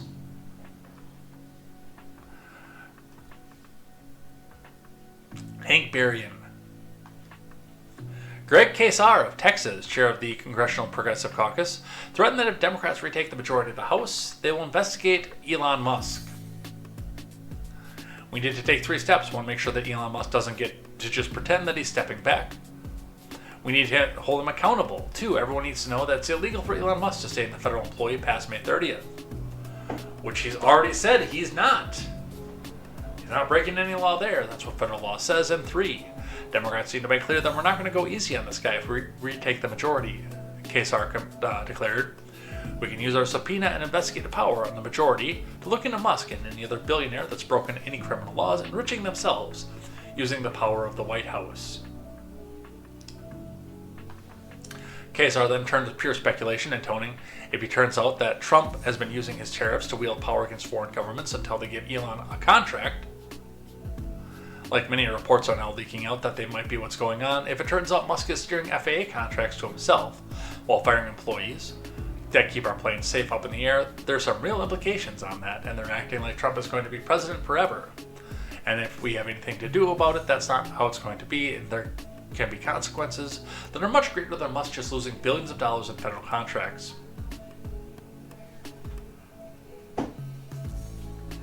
So, we don't like you, but we're going to investigate you. Into death, apparently. So this one I've heard a little bit about, but I didn't catch this until basically we were back out live. Seattle mayor rips Christians after they are attacked by leftists at a rally, from Hank Berrien. After leftist radicals, some clothed in black and wearing masks, attacked a Christian rally in Seattle on Saturday, Mayor Bruce Harrell issued a statement in which he condemned the Christian organizers of the event. I already see where this is going. Why'd you have to make us beat you to death like this? Come on, why'd you have to make us hit you? The rally in Cal Anderson Park, described by Harrell as Seattle's most prominent LGBTQIRA-MIGI-XTBY-AEIOU, sometimes Y neighborhood, prompted the arrest of at least 22 people, Fox 13 reported, which added, Mayor Harrell is now directing the Parks Department to review the circumstances of the rally's organizers' applications. Mayday USA, the rally's organizer, is reportedly described as a faith-based activity group that calls on Christians to speak out against abortion, child trafficking, and perceived decline of society. In the wake of Saturday's altercation, Harrell released the following statement in which he called the service a far-right rally and declared there was an extreme right-wing national effort to attack our trans and LGBTQIRA-MIGI-XTBY-AEIOU, sometimes Y, communities. Seattle is proud of our reputation as a welcoming, inclusive city for LGBTQ+ communities. We stand with our trans neighbors when they face bigotry and injustice. Today's far-right rally was held here for this very reason, to provoke a reaction by promoting beliefs that are inherently opposed to our city's values in the heart of Seattle's most prominent LGBTQ+ neighborhood. When the humanity of trans people and those who have historically been marginalized is questioned, we triumph by demonstrating our values through words and peaceful protests, which this was not, by the way. We lose our voice when this is disrupted by violence, chaos, and confusion. This is funny. Because this is the same reason that I'm going to give for not having a rally like this in Seattle. Anarchists infiltrated the counter-protesters group and inspired violence, prompting SPD to make arrests and ask organizers to shut down the event early, which they did. While there are broad First Amendment requirements around permitting events under free speech protections, I'm directing the Parks Department to review all the circumstances of this application to understand whether there were legal location alternatives or other adjustments that could have been pursued. Are you kidding me? There's so much to unpack with this. First off, the guy is saying that the evil anarchists infiltrated the group. Antifa infiltrated the group.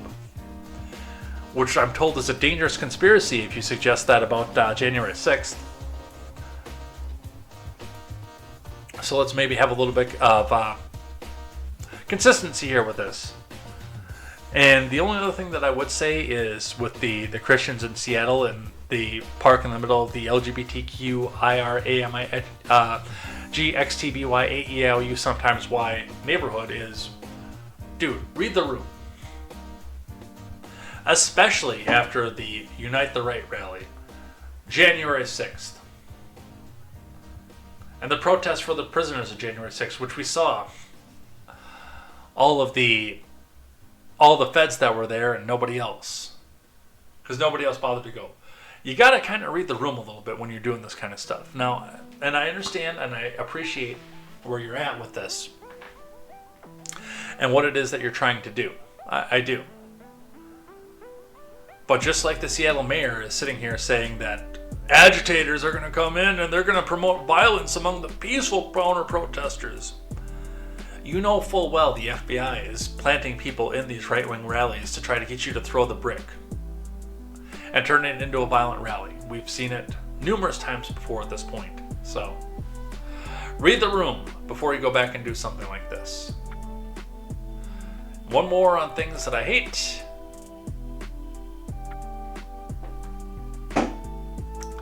Hassan Piker is booted from Twitch over remark about the DC terror attack.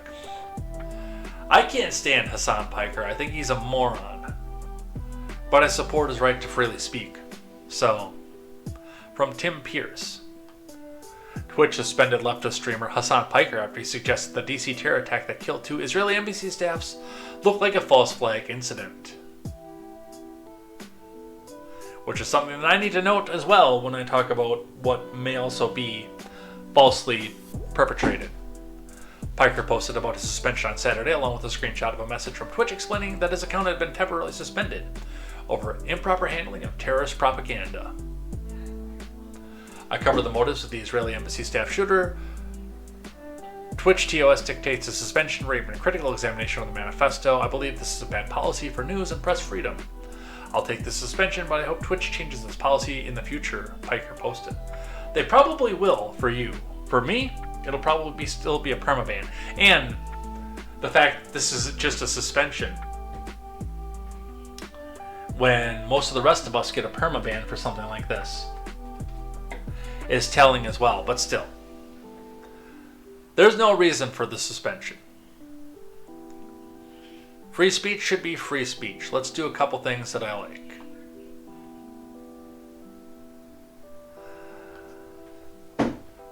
Since my incident with Leave a Light On For You, I will not be playing the music in the background. But heard one of my favorite songs again last night while I was listening to the regular radio in the car. I want to share a little bit of this with you as well. Part of my own spiritual journey. Josh Turner has an amazing voice. I will not be doing so in his deep bass voice, but I'll read some of the lyrics off of Long Black Train, which, again, still one of my favorite songs to this point. There's a long black train coming down the line, feeding off the souls of those that are lost and crying. Rails of sin, only evil remains. Watch out, brother, for that long black train. Look to the heavens, you can see, look into the skies. You can find redemption staring back at your eyes. There's protection and there's peace at the same. Burn your ticket for that long black train. It's a fairly straightforward Christian message of get off the path of sin. Don't go riding on that train that's going to take you to death and to hell. And repent of your sins and turn to the Lord, because there's victory in the Lord, I say. Victory in the Lord. Cling to the Father in His holy name and don't go riding on that long black train. If you guys haven't heard that song, I will put a link to it in the Discord, in the music tab. Or if it's been a while since you've heard it, go have a listen. I find it ironic that I talk about this song and turning your eyes from sin as right before I go talk about boobs. From CBS News, Minnesota Supreme Court rules that women's bare breasts in public do not qualify as lewd. Look, I know it's ultra regressive, but this might inspire me to actually spend some more time in Minnesota. From Eric Henderson. Now, mind you, when you're doing your Instagram post or whatever from Minnesota, you're still going to get popped by Instagram TOS, but at least it won't be state law anymore. The Minnesota Supreme Court has ruled that women being topless or otherwise exposing her bare breasts doesn't inherently qualify as lewd under the current Minnesota statute. The ruling, which was released late last week, effectively overturned a Court of Appeals decision against the defendant, who was arrested and cited with a misdemeanor in 2021 after she was observed in Rochester walking around a gas station parking lot with her breasts exposed. According to court records, the woman had exposed herself in an officer's presence and at least 2 other times. Oh, there went my headphones. Time for the backup ones. We'll plug these ones in right away. We lost the battery. We almost got to the end.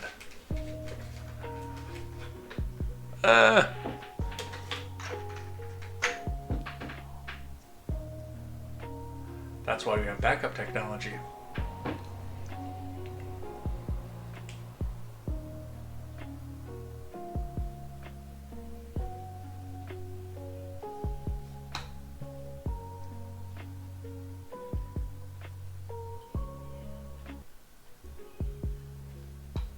Okay, we gotta do some adjustment here because apparently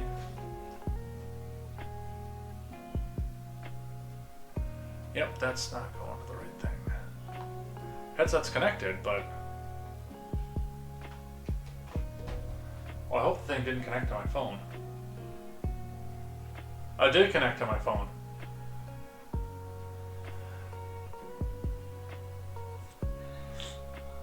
Give me a sec. Technical difficulties.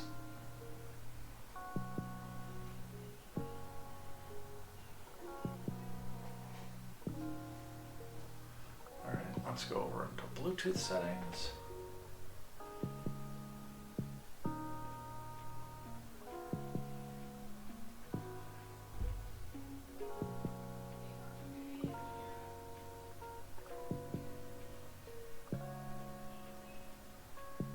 Actually, I think I ran into this issue before too, didn't I?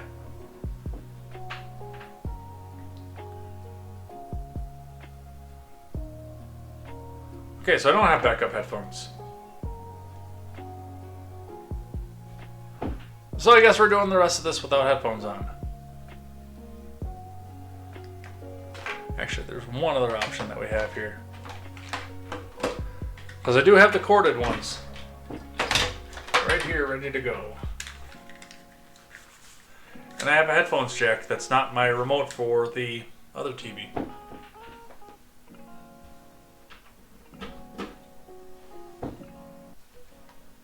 Ha! We're back in business. Alright, finish out the show. Alright. Talking about boobs still. According to court records, the woman exposed herself in an officer's presence and at least 2 other times in the weeks leading up to her arrest. When she asked why she was revealing her breasts, she allegedly said, "I think Catholic girls do it all the time." The arresting officer found a vial containing cocaine in her purse. Okay, you have my attention. While she was cited for misdemeanor indecent exposure for willfully and lewdly exposing her private parts, court records indicate she moved to have those charges dismissed, arguing her breasts are not private parts. She argued that, well, hers clearly aren't at least. Under state statute, the exposure of breasts without an additional showing is not lewd, and said Minnesota's indecent exposure statute is unconstitutionally vague. So, again, I guess we'll be spending some more time in Minnesota. Free the Tata.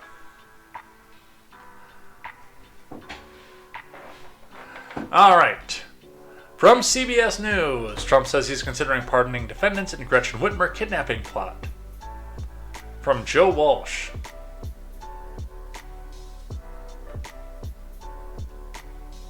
President Trump said Wednesday he'll take a look at pardoning a group of men charged with planning to kidnap Governor Whitmer in 2020, calling the case, which has resulted in 2 convictions and 2 guilty pleas, a railroad job.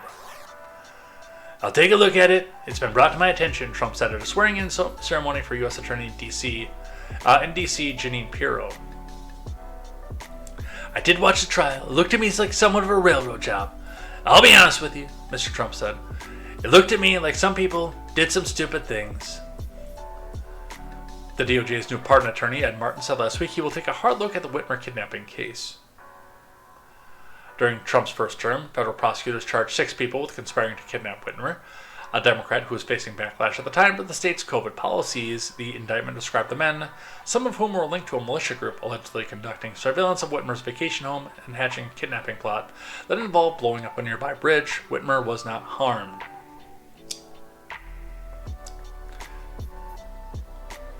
Two of the 6 were found guilty at trial and sentenced to over a decade after a hung jury at an initial trial.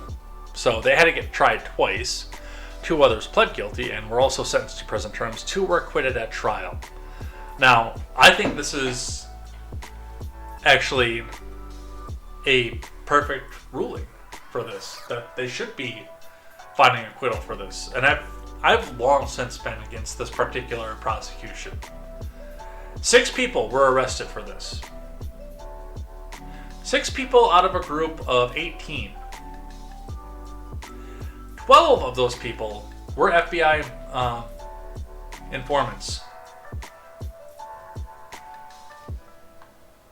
I just want to see what all we're streaming to right now, because it actually looks like there might be some issue, or at least Restream's only showing 2 things. Hopefully we're not having other technical difficulties. Let me pull this over to the other screen. Let's see, going to YouTube. Facebook I gotta figure out. Twitch with 3 people. So yeah, I should be on multiple platforms at this point. But my Restream bot is only showing 2. Okay. No, now it's showing 6. We're back. We're back in business. Anyway, going back onto this particular trial. This was a group of 18, quote, militia members who were supposedly plotting to go kidnap Governor Whitmer and hold her to trial, a citizen's trial, for her COVID policies. Of those 18 people, 12 of them were revealed to be FBI informants, which means that the majority of people were actually looking for people to railroad, or it could be at least argued in court at that point. I wasn't in any of the meetings. I don't know what happened. The benefit of the doubt for me is the fact that, well, number one, I'm completely against the government to begin with, but the full-out benefit of the doubt to me is that if you've got that, if you're trying that hard to get somebody to admit to a crazy thought, then maybe it's you that had the crazy thought to begin with. So, yes, I think that these people should be pardoned. I think they were railroaded. I don't think there's any reason at all for them to be going to trial, honestly. Several other people were convicted in a state court of links to the plot against Whitmer, often raising similar entrapment defenses. Mr. Trump is not able to pardon people on state charges. So, yes, they 100% should be pardoned at this point. And they should be watched, because they clearly were able to be pushed into the idea of making the kidnapping. So, they should be, quote, known to the FBI, and had an eye kept on them, of course.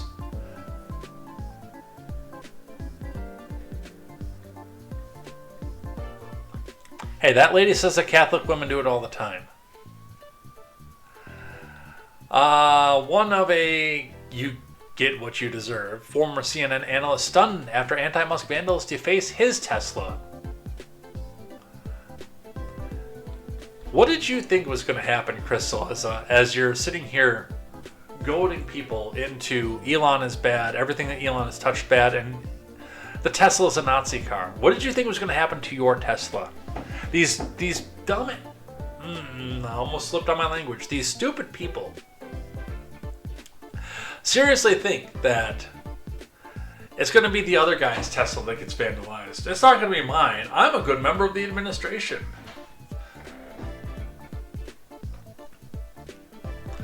Former CNN politics reporter Chris Cillizza revealed on Wednesday that his Tesla was vandalized with a Musk is a Nazi sign at his son's soccer tournament last week. Cillizza, a left-wing journalist who worked for CNN from 17 to 22, wrote in his Substack that the vandalism is another sign that the politicization of every aspect of American life is making us all crazy. Cillizza recalled the days when owning a Tesla meant coding yourself as an environment liberal wacko communist, and now in 2025 his car symbolizes everything the left hates. Because Cillizza told them to hate everything about Elon and his car. Doesn't that suggest there's an inherent ephemeralness as to what an inanimate object means in political context? Cillizza added, as in, the meaning of owning a certain kind of car can change 180 degrees in the space of 5 years. Isn't it possible that ascribing meaning to the first place was misguided? In reality, he only bought it as a cool car that's really fun to drive, not as a symbol of my support for Elon Musk's role in the Trump admin. But you see, with the way our politics have gone, we're at the point that everything is a political statement. So, you got what you deserved. And the last one for the day. When I opened up the show this morning, I almost used Florence and the Machine's Kiss with a Fist as my opening lyrics. Instead, I used Sharp Dressed Man for Bill Robertson. But Kiss with a Fist because Macron gets shoved in the face by his wife on camera from Hank Berrien. And we have the video. In an embarrassing moment for French President Emmanuel Macron, just before he and his wife Brigitte, who is 25 years his senior, exited a plane in Vietnam, she shoved him directly in the face. What made the moment hilarious was that Macron was facing his wife rather than the doorway off the plane and did not appear to know the doorway had opened. But when she shoved him in the face, it turned his head 90 degrees. So he was facing out the door. He immediately realized he could be seen and waved and smiled before heading back towards his wife. They had a fight, and they thought it was in private.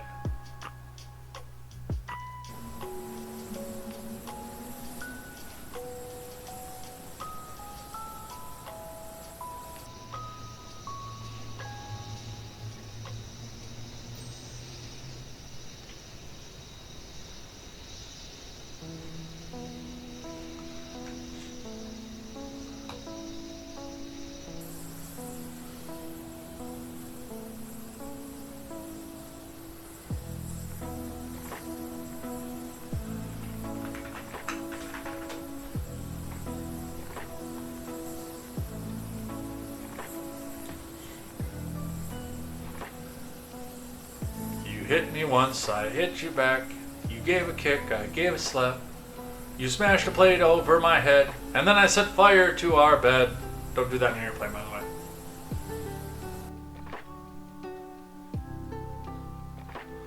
A kick to the teeth is good for some. A kiss with a fist is better than none.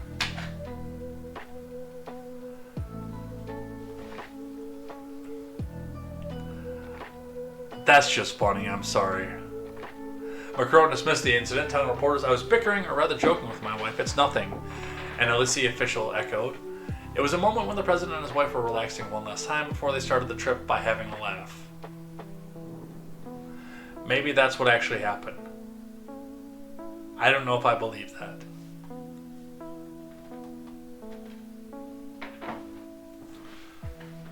We're done. It's over. We cleared the 3-hour mark. I didn't mean to. We did clear it. We got done. We're out of here. Now we're going to have an argument about what Catholic girls do. Which, Palm, I'll tell you that in just a second, actually. Because I'll be out here.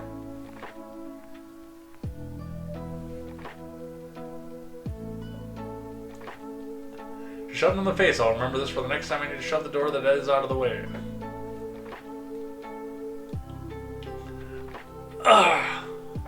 It's a good one. We even got some breaking news at the top, so. And we got our video game study lounge back. So that was fun. It's time to throw the outro music up. I gotta key the outro music to the Stream Deck. I gotta find a better place for that too, just because like I have to look all the way over here to do Stream Deck. Maybe up in the middle? I don't know. I think that would actually work better. What do you think? I don't know. Let's find the music. Come on.